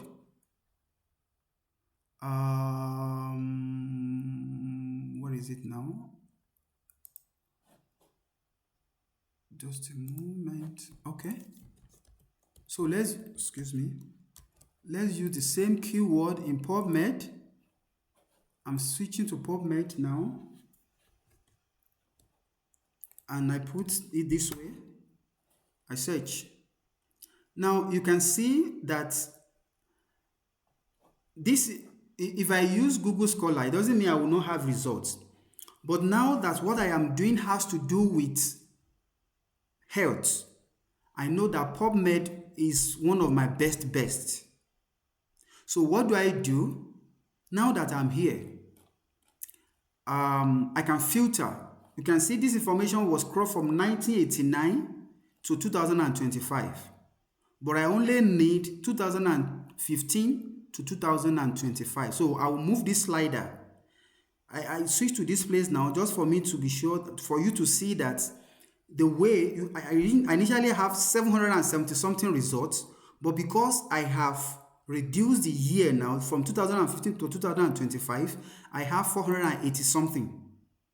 And if, for the purpose of those who are writing thesis, you can do 5 years, and even articles if it is not systematic literature review, because systematic literature review requires that you specify a window of time. While if you are writing just for article, which is not even systematic review, if I choose on 5 years now, click these 5 years to ensure that I have recent studies. I can even do 1 year. I can customize the range by, if I want just 2025 alone, that will still be fine, or 2024. So another thing you do when you are searching is you can, you want to, for example, look at text availability.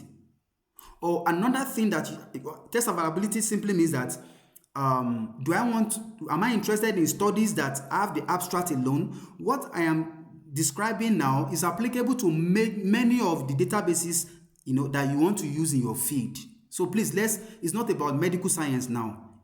What I'm demonstrating is applicable in all fields. So let's bear it in mind. Whether we are using Scopus, whether we are using Taylor and Francis, whether you are using Sage, whether you are using Web of Science, whatever field you are, what I'm explaining at the moment is applicable in all databases, almost all the databases. So, so what do? If you of course, as a matter of fact, it is advisable that you choose that you want the abstract. Okay, the one that the abstract is available, free full text, particularly for those, if you are searching a database where you are not allowed to access some journals except you pay, or articles except you pay. Your best is to go for the ones that are open access or free full text. That is another name for it. Go for it, click on it. Okay? Free full text. You can see it has reduced from 400 and something to 370 something. These things that I am doing now, I have to be documenting them, that I visited PubMed and I searched with these keywords, and from 2015 to 2025. And that 2015 to 2025 must be applicable in other databases that I search. Okay, then I will have to say that, okay, I will have to also report. For example, if you are in a country whereby you don't have access to paid journals or databases, report that you only have access to free journal or open access journal. That will bring to mind that, okay, this person is only working on open access journal. It simply means there are other journals that report the same thing, but it does not have access to them because they are paid journals. Report that. Transparency. Highly, highly recommended. Full text. Let's go for full text. Okay? Are you doing what is it called now? Are you doing is it books and documents? No, we're not going for books and documents. Clinical trial. If your interest is in clinical trial, remember I said something about metadata analysis. Okay? If your interest is in metadata analysis, you click on it. If it's in clinical trial, you click on it. If it is on randomized control trial, click on it. Review articles, click on it. Systematic review, click on it. Whichever one. Now, the moment you click on all, this is how Scopus also work. The moment you click on all, it will now display different types of documents that can be found in that database. It now depends on you. You know, the other time I said government publication, which is a gray literature. It is not review. You will have to select which one are you interested in this study. Remember, you are working based on your protocol that you have developed. So the type of study that will give you the result that you desire is what you should choose here. So if what you want is, let me see now. Definitely, we cannot use some of these things. Let's just look at, let's say our interest. It's useful for other purposes, but for systematic literature review, we have to be sure. For example, if you are doing metadata analysis, you use it. Let me see now. Clinical study. Let's say clinical study. Let's just choose at random. Clinical study. Clinical trial. We don't need newspaper. Observational study. If our interests are studies that were carried out, primarily, all right. If what we want are studies that are in quantitative study, we cannot use interview because we are not going to have figures to address that. So now we apply. Once you apply, you can see that those studies that we have 350 something have been reduced to 335. This is on just one single database. So now the next thing to do is to export this data. There are two ways to export. Data. I have not logged into this database now. I have not registered here. But if you have registered, there are some journals that will not allow you to export your result except you register. But let me just make an attempt to see if I can register. On a very good day now, I should have something like I'm clicking now, select all. That will enable me to select all. Let me just select some at random. So at the end of the day, we should be able to export. This is show more results, but let's just leave more report for now. We are demonstrating for demonstration purpose. The next thing now is for me to export. If it is other databases, they will allow me to export. Let me see if it is possible to export. Let me click on save. If I say save, what do I have? Selection 9. Selection 9. Format. Summary text. There are different formats through which you can please pay attention to this. There are different ways you can export. Summary of text could be exported. Two basic that I want you to pay attention to are CSV and RIS. They are types of documents, just like you have PDF, Microsoft Word and all that. They will enable you to save your work in a way that when you want to import it to those platforms I showed you for easy synthesis, they are the form of languages that those systems understand. It is either RIS or CSV. So you click on create. Let's see what we have. Oh, beautiful. We have it now. So let's see what we have. It has downloaded. Okay. Now let's look at the screen. Oh, sorry. How do I share this now? Okay. Let me bring it out in on the screen so that you can see it. Open with, hey, I can't say this. It would be almost impossible for me to show you. Okay, except I stop sharing and I share it again. Let me just stop sharing and share that screen. I think it will be beautiful. I do that.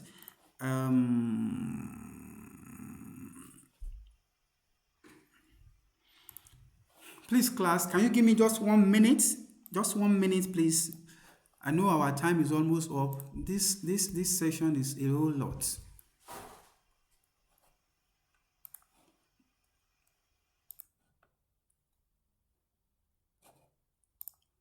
All right, I'm back.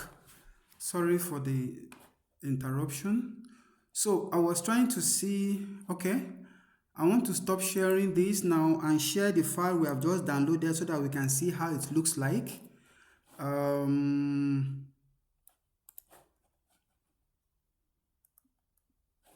Share screen, window, and yeah. All right.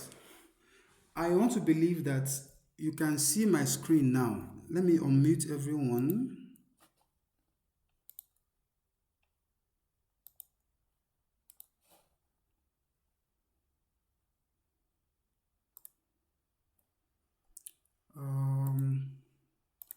Okay.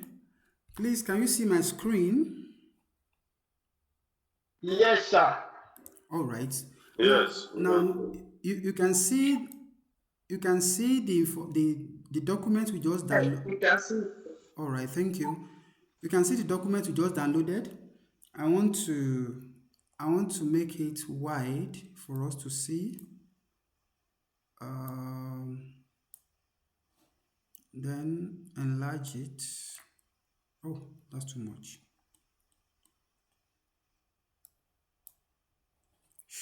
We lost it. Too much. Okay, let me do something. I want to reformat it so that it will be clear. Where is it? Alignment, wrap text. Okay. So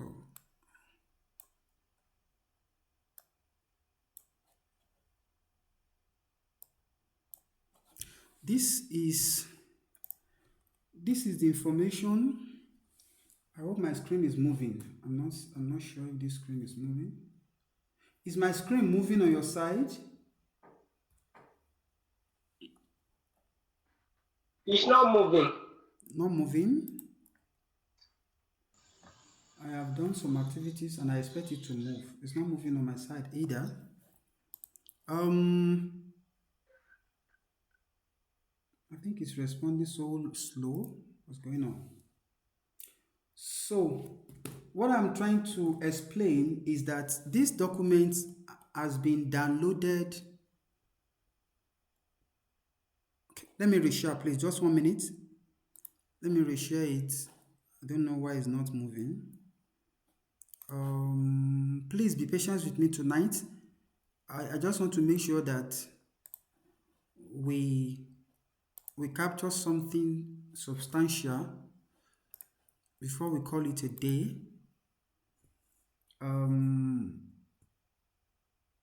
The screen, I'm resharing the screen right now. All right, I think it's a bit better than before, bolder than before, right? Yes. All right, so Yes. okay. Now. All right, now the document that was downloaded, is this the document? Sorry, please. This is not the document. Sorry. This is not the document. This is the document we downloaded. I've shared the wrong stuff. Sorry, please.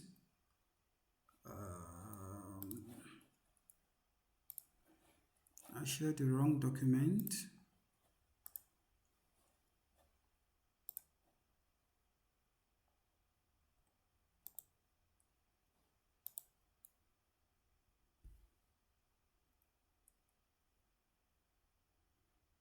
This should, all right, this is document, this is it.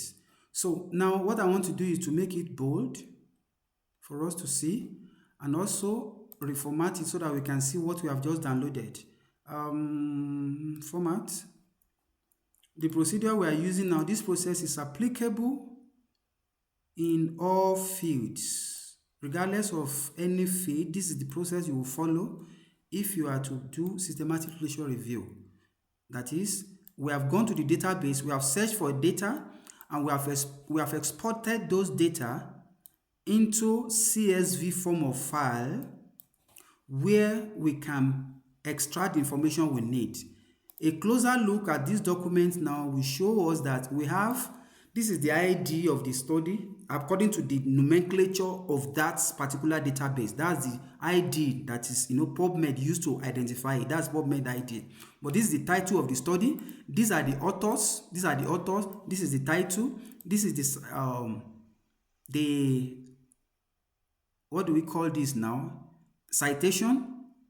They call it citation on their end.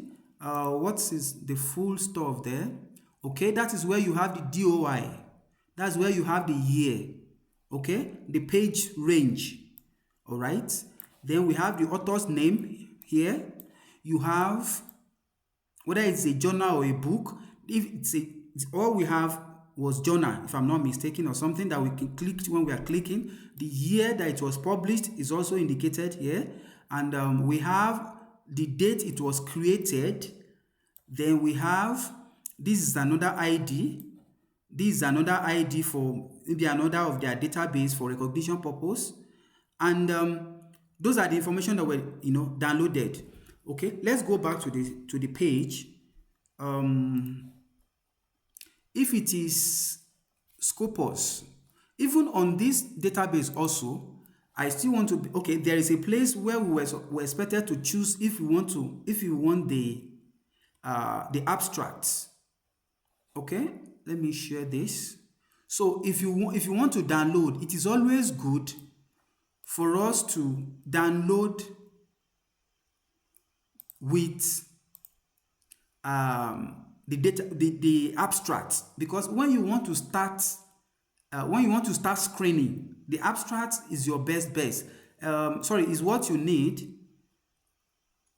Okay, abstract snippet, show, hide, and all that. I just want to see something, how it works on this database.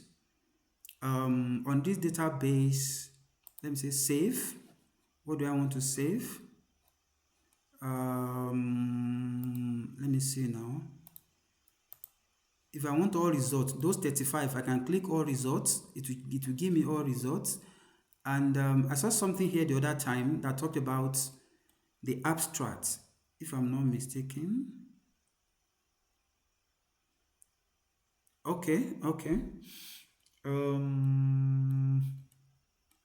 What I'm just trying to explain is that in some cases, you will see that you will have the opportunity of selecting that you want to export the abstract. Choose the abstract and export it. So when you get to, if you are using any what is it called now, any platform such as this, let me just show you example. If you are using any platform such as this, all you have to do is, the platform is loading now. Okay, this is the project. If I want to import, I'll just click on import. Then I'll click on select file. You can see that right from here, I have something like CSV comma separated, which is the CSV file, or RIS, which is Research Information System. Majority of the databases are configured to export information using those two types, and there are more, but these are the most commonly used one. So all you just need is to click on it and select it. The moment you select it and you import it, it's going to come in this form. This is how it's going to look like. It's going to look like this. It's going to look like this. It is going to show the title of the work. It will capture the It will capture the authors, it will capture the year, it will capture the journal's name, and the abstract will show. So from the abstract now, you can now begin to read if these studies is worth including. So the moment you are able to read and see that, okay, it's what's included, look at the screening, the PICO that was defined. This is the PICO I was talking about the other time, in case you want to make use of a platform to do it. If you don't want to make use of a platform and you want to do it manually using the Excel, these are the information you also require that you will have to summarize manually by yourself. So now, one of the things we have done in this platform also is to ensure that instead of you to be manually reading those articles one after the other, we have integrated an AI session that will help you to determine whether this article is worth including in your study or not. And it will give you a decision level. That is, we are very sure that 85% this study should be excluded. We are confident about that. And of course, you still have to read also, but the decision is made. It makes your work easier and not the rest of them. So all you just have to do is to, if you are excluding it, your excluding criteria has already been stated here. So you look at some of the, these are the excluding criteria. Oh, this study does not match up with this. These are the inclusion criteria. It doesn't match up with the including criteria. What are the exclusion criteria? It means if it doesn't match the including criteria, it will match the other one. So you just put it here. The reason why I'm excluding it is this. You just put what you have here and you copy it and put it here. For this reason, I'm excluding this, because we have to report it in your study when you are reporting that for this reason, this study was excluded, this was excluded. And if you want another note, maybe the confidence interval, the quality, whatever, you can put it here. You want another note that can enable you to explain further why you do that. So then you click on include and not the rest of them. So this is how to go about doing search strategy, and of course importing whatever you have searched. What brought us to that is search strategy. How you can make use of it and how to select date range. We have just practicalized that. And I don't think we can continue from now, because this is just, I wish we can go further tonight, but this is how far we can go. Thank you so much this evening. I've taken additional 10 minutes of your time, but we will not be able to go beyond this level this evening, because I want to respect your time. As for me, I can go till 1 o'clock. I'm not tired, but we have an agreement on time. So, I've opened the mic for everyone. Please, you can ask questions.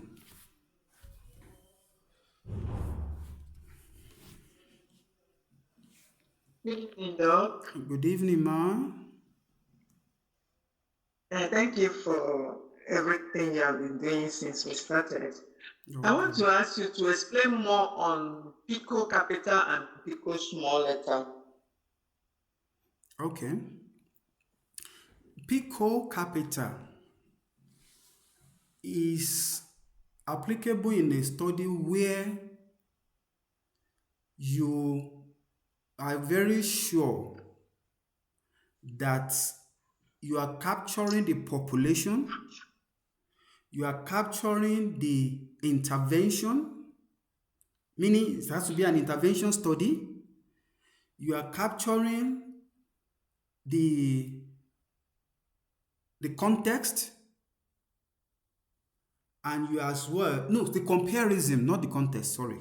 You are capturing the comparison. You are comparing two groups.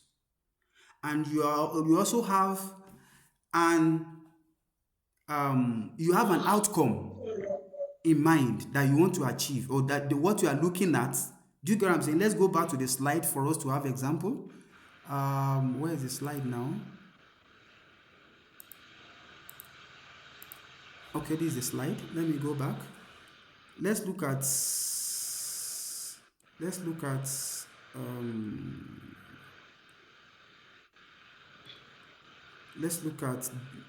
just a minute.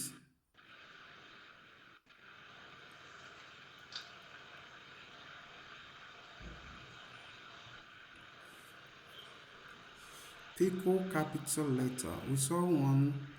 I think we started from PICO capital letter, if I'm not mistaken. That's where we started from. Okay, this is it. So when you look at what we have on the screen right now, you will see that the first research question is, what is the effectiveness of cognitive behavioral therapy versus pharmacotherapy for reducing or in the reduction of depression symptoms in adolescents?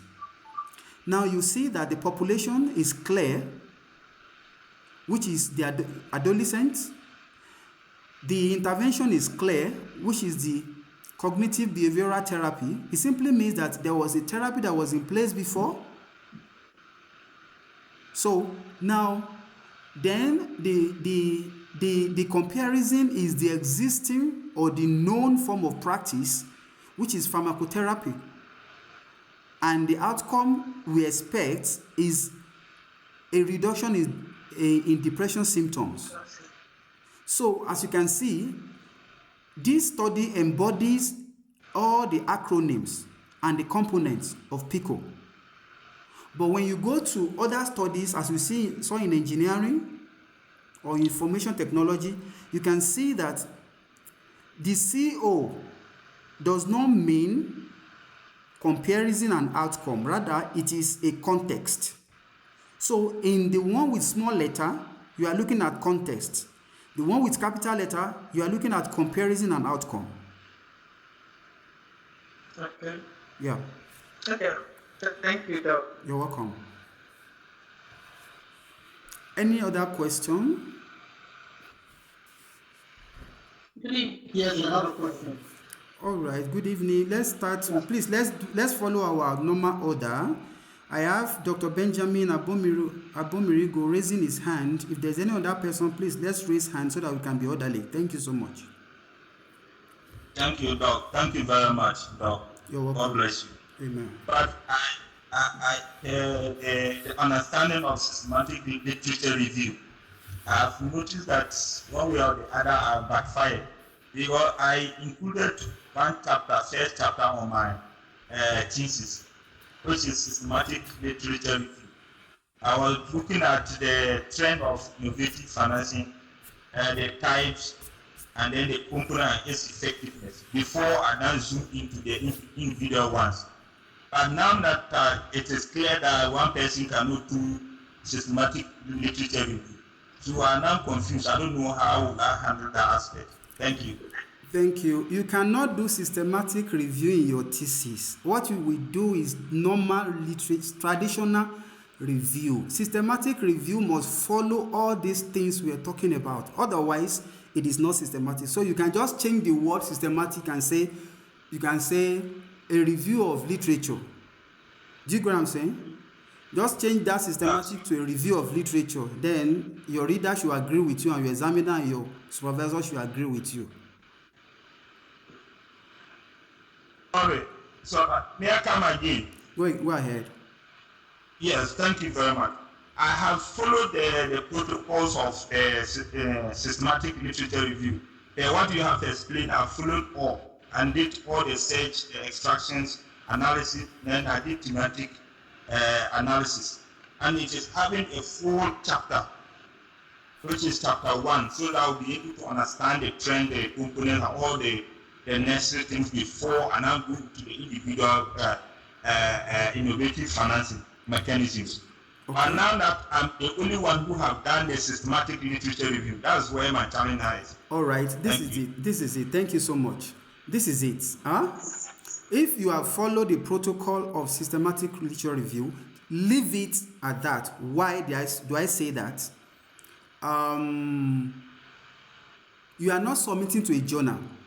Now, let me put it a caveat. I'm not going back on my word that one person cannot do systematic literature review. The reason is this.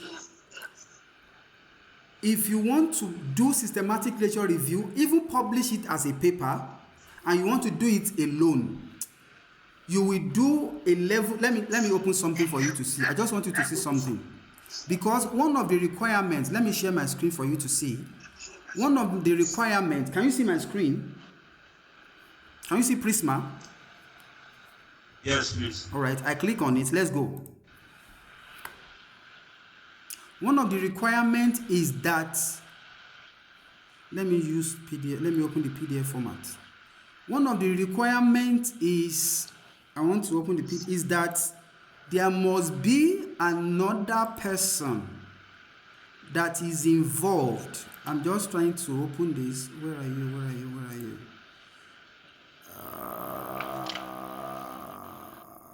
PDF.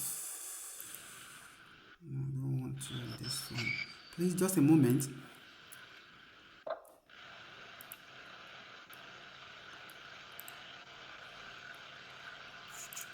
Where did you download to?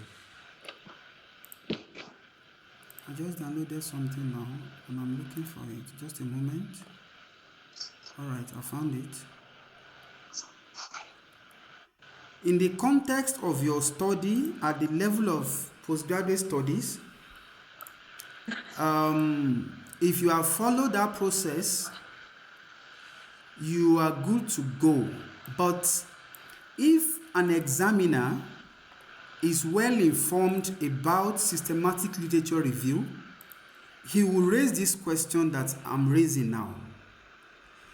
As a matter of fact, you have done excellently well. If you write systematic literature review to be submitted as an article alone, the journal, if they are very sound, they will ask you, I'm trying to bring about something, discussion, information, results.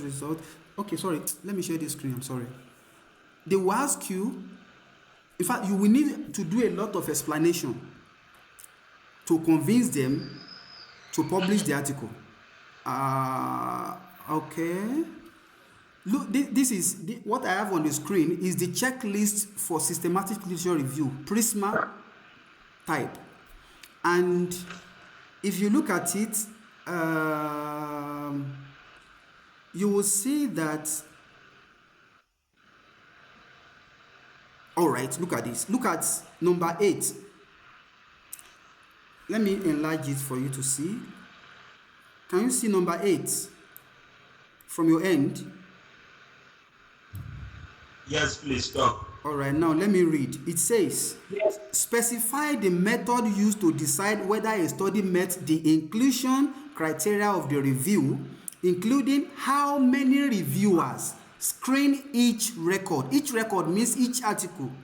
And each report retrieved, whether they worked independently, and if applicable, details of automation tool. Automation tool is what I just showed you on our platform, used in the process. So now, can you see now that one of the criteria of systematic literature review is that 2 or more people, can you see this, reviewers, screen independently?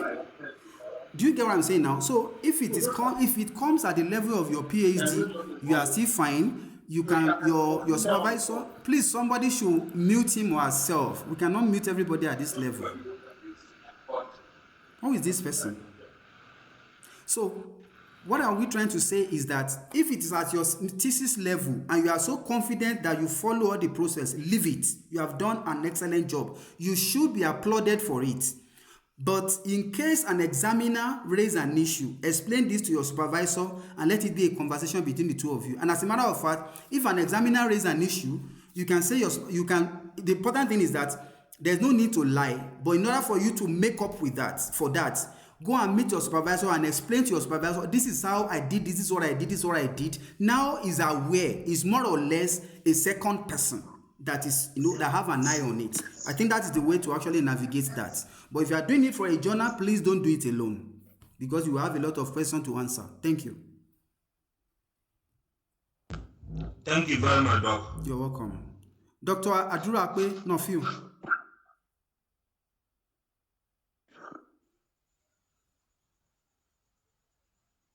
Dr. Okay, who again now? Dr. Feman?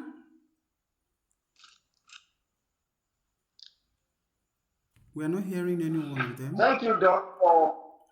Thank you, sir, for the beautiful presentation. You're welcome, sir. My question is very direct. I want to find out if in literature review, systematic literature review, if one can also include review studies All when right. doing systematic. Yes, you can include review studies. This is it. If you are doing meta-analysis, metadata analysis, where you need numbers and figures, where you need to do your report in figure, not in text now. You cannot include review results, because review results, except that review results is a metadata analysis also. That is, it was synthesized. The outcome, let me see, I don't know if I can get a copy so fast to show you. We have not reached that place. Except, what I'm trying to say in essence is that metadata analysis, you can just check your study, you can just check on your own systematic literature review. You can check on your own, just search for systematic literature review and metadata analysis. You will see that there are two different things. Though, now let me just put something straight. Let me straighten out something here so that we don't get confused. Metadata analysis subsumed in a sense under systematic literature review, because in systematic literature review, even if you are doing narrative kind or thematic kind of narration, there will still be places whereby figures come together, as in where you use figure. For example, if you check my study that I just displayed, you will see there are places where figure came up. But that is not when it comes to the real metadata analysis, what we are concerned about are quantitative studies that reported figures that you can aggregate and arrive at a result. So if you are doing that type of study, you cannot include systematic literature review.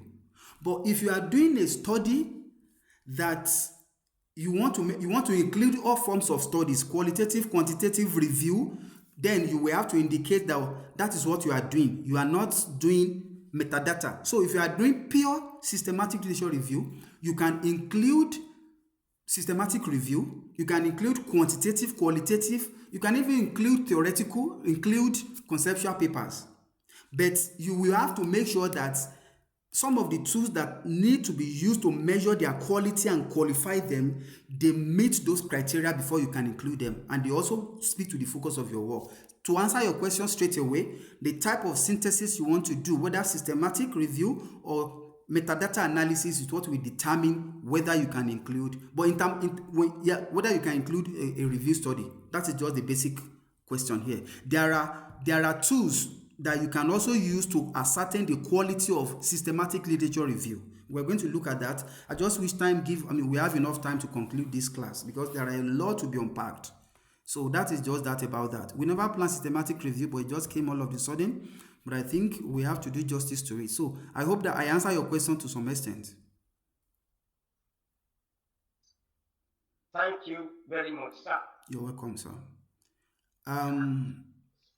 Dr. Feman, Dr. Nelly.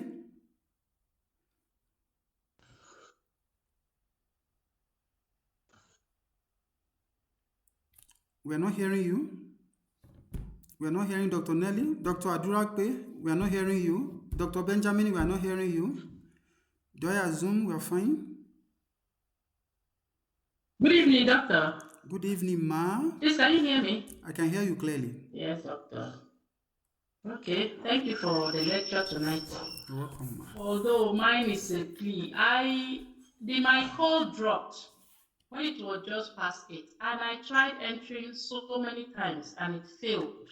When I eventually got in, the screen was not shared on my own end, and I sent him many messages, but I was not responded to. It is just now that they are asking questions, that you are sharing screen, that I'm viewing it. All this while that I joined at the tail end of the class, The screen was not shared. All that you were explaining, I wasn't following because I was not seeing anything. So I don't know how it can be helped, please. All right. You can see already. We are sorry about your experience. It's already 11 o'clock, and on my end, at your end, it should be around 10 o'clock now. And of course, we have overshot the time. And what we can do is to make the recording available for you to catch up. If you now have questions, you can ask. I think that's what we can do. Okay, doctor. Thank you. All right, ma'am. So, who else? We're rounding up now. Doctor, yeah, I did raise my hand. I don't know if you just raised your hand. It has not shown all along, but go ahead. I raised my hand. I don't know what happened. I raised my hand. I don't know why it came down the second time. Oh, sorry about that. All right, can we have you? So, thank you, Doc, very much. I really appreciate you for all the time and the effort. So now my question is, you went during the data extraction you showed. Yeah. I think you used PubMed. So everything was done on PubMed. Am I right? Yes. So it means if I use IEEE, I can do the same extraction on IEEE. Definitely, you should be able to do that. You should be able to do that. I'm trying to switch to it now so that we can see how it looks like. Like I said, what is it called now? Many of those databases were developed using advanced architecture that can allow people to search using advanced way of searching strings and all that. You can see. Can you see my screen? This is IEEE. Yes. So now, if you want to search here, it depends on if you want to do basic search. Let's just do a basic search, for example.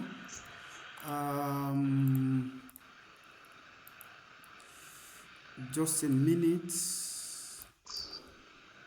Let's just do a basic search. Challenges of civil engineers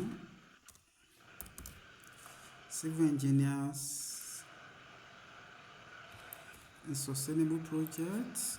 What again? Let's just say challenges, civil engineers.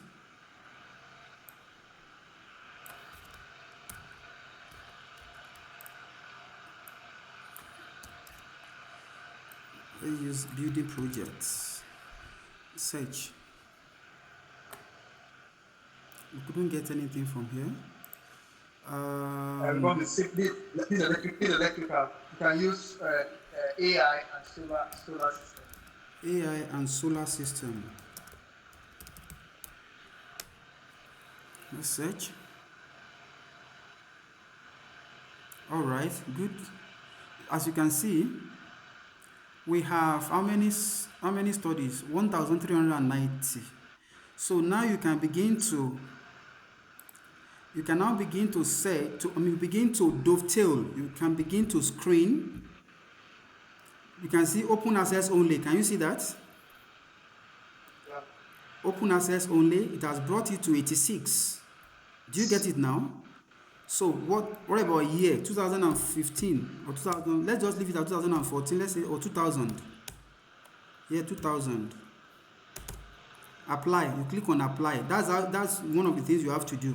Apply. So it will apply that, meaning that it has taken, okay, all we have access to is 2014 to 2025. So author, you don't need to screen author. Publication title, okay, which article now, sorry, which journal. These are journals. So if you want to restrict it to journal, you do it there. Publisher, you don't need to, there's no need restricted that. Topics and supplement and all that. So those are the things you can use to filter there. So we can select all on page. You can see that this page now has it. That is select all on page. Now that I've selected all on page, you can see that all these are open access because the keys are open. The abstracts seem to be included here. So if I want to export this now, let's see if we can export using that. Now that we have selected that, Are we given opportunity to do that? Okay, download, export. Can you see export here? Can you see export? This is my mouse. I'm moving my mouse now. I'm moving my mouse. So I click on export. Can you see that you have selected 25 results for download to a CSV? Can you see that? Okay. I kept talking about CSV the other time. Then you click on download. So it's going to download it in CSV, and now I'm opening it. Let me see if it's downloaded the abstracts. From my end, I'm trying to see funding this and that. Okay, the abstract was downloaded. Let me just share this screen with you for you to see. It downloaded the abstracts, and that is what I was trying to say the other time. Sometimes you will see some platform that will allow you to download the abstracts. So it makes your work easy, and with that you can easily let me see now. Let me share. Window.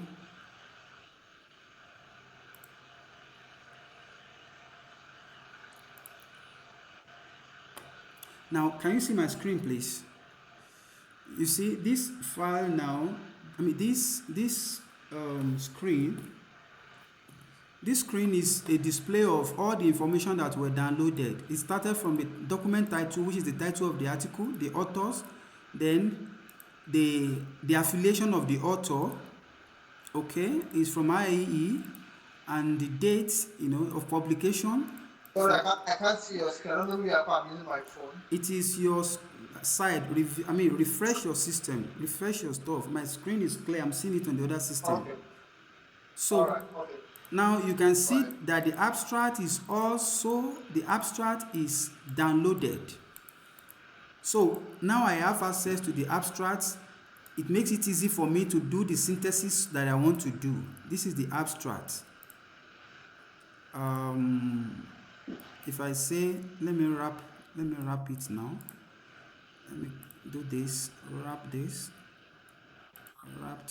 and you can see this is the abstract. This is the abstract for each of the study.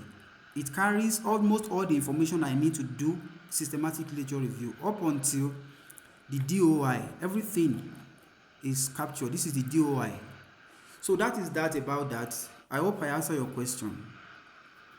Yes, you did. But sorry, if I meet in Scopus and ITP, I can merge it together. Definitely. But the beauty of it also is that if you are doing it manually, you can merge it together. All you just need to do is to look for those columns, copy the one you have in Scopus, put it in the one in IEEE. It's still the same thing, but make sure you maintain the same nomenclature when you are creating the Excel, the CSV file, meaning the name, the title, everything must correspond if you are copying from one to another. Okay. Yeah. Thank you so much. You're welcome.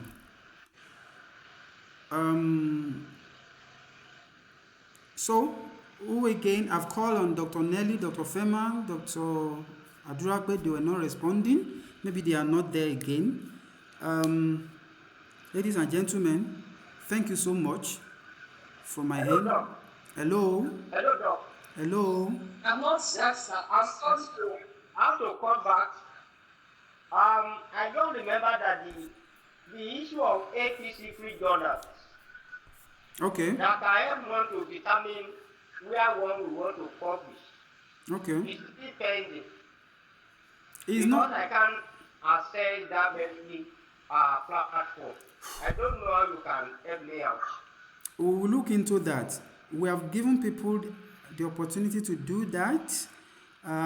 We are also aware that just a few people had challenges with that, and we have attended to some of them. But we'll look at that again before the end of this course. All right. Thank you. Please, we're listening to the next person that was about talking. Yes, sir. Thank you, Doc, for the wonderful presentation. Thank you so Please, much. I want to find out if Yes, the research questions that reflects a framework, is it applicable to the traditional literature review too, or is just the systematic literature review? All right, thank you. It's applicable. If you remember very well, we said during the introduction and the literature synthesis, we said that it is out of place to start your literature section in your article with conceptual definitions by saying the concept of productivity. Maybe you are writing an article in business science, and it has to do with productivity and all that. And now you get there to the research, you get to the literature review session, and you are now defining productivity.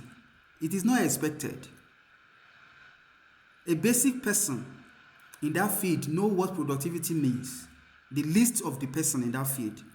What we need is your ability to discuss productivity based on the research question you have raised, meaning you have to transpose your research question to a title that the contents under that title will respond to the research question. For example, if your question is there is no correlation, or what is the contribution of infrastructure? What is the impact of infrastructural facilities on organizational productivity? We don't expect you to start asking what is productivity in your research question. What we need in that place is infrastructural. If you want to go and search for literature that captures infrastructural facilities and organizational productivity. Those are the things we need to discuss in that place, not what is productivity. Can you see now that there is a connection, whether you are writing traditional systematic literature or systematic literature review? There's a connection between your research question and your literature. I hope that answers your question. Yes, sir. Yes. Right. Thank you, Doctor. You're welcome, ma'am. So it's a good place to call it a night, if you can allow me to use that word. We're drawing the curtain at this point, and I wish everybody a happy night rest and a blessed new week ahead. Good night from this side. Good night, sir. Good night, sir. All right. Good night. Good night. Good night. Thank you, Doc. Thank you so much.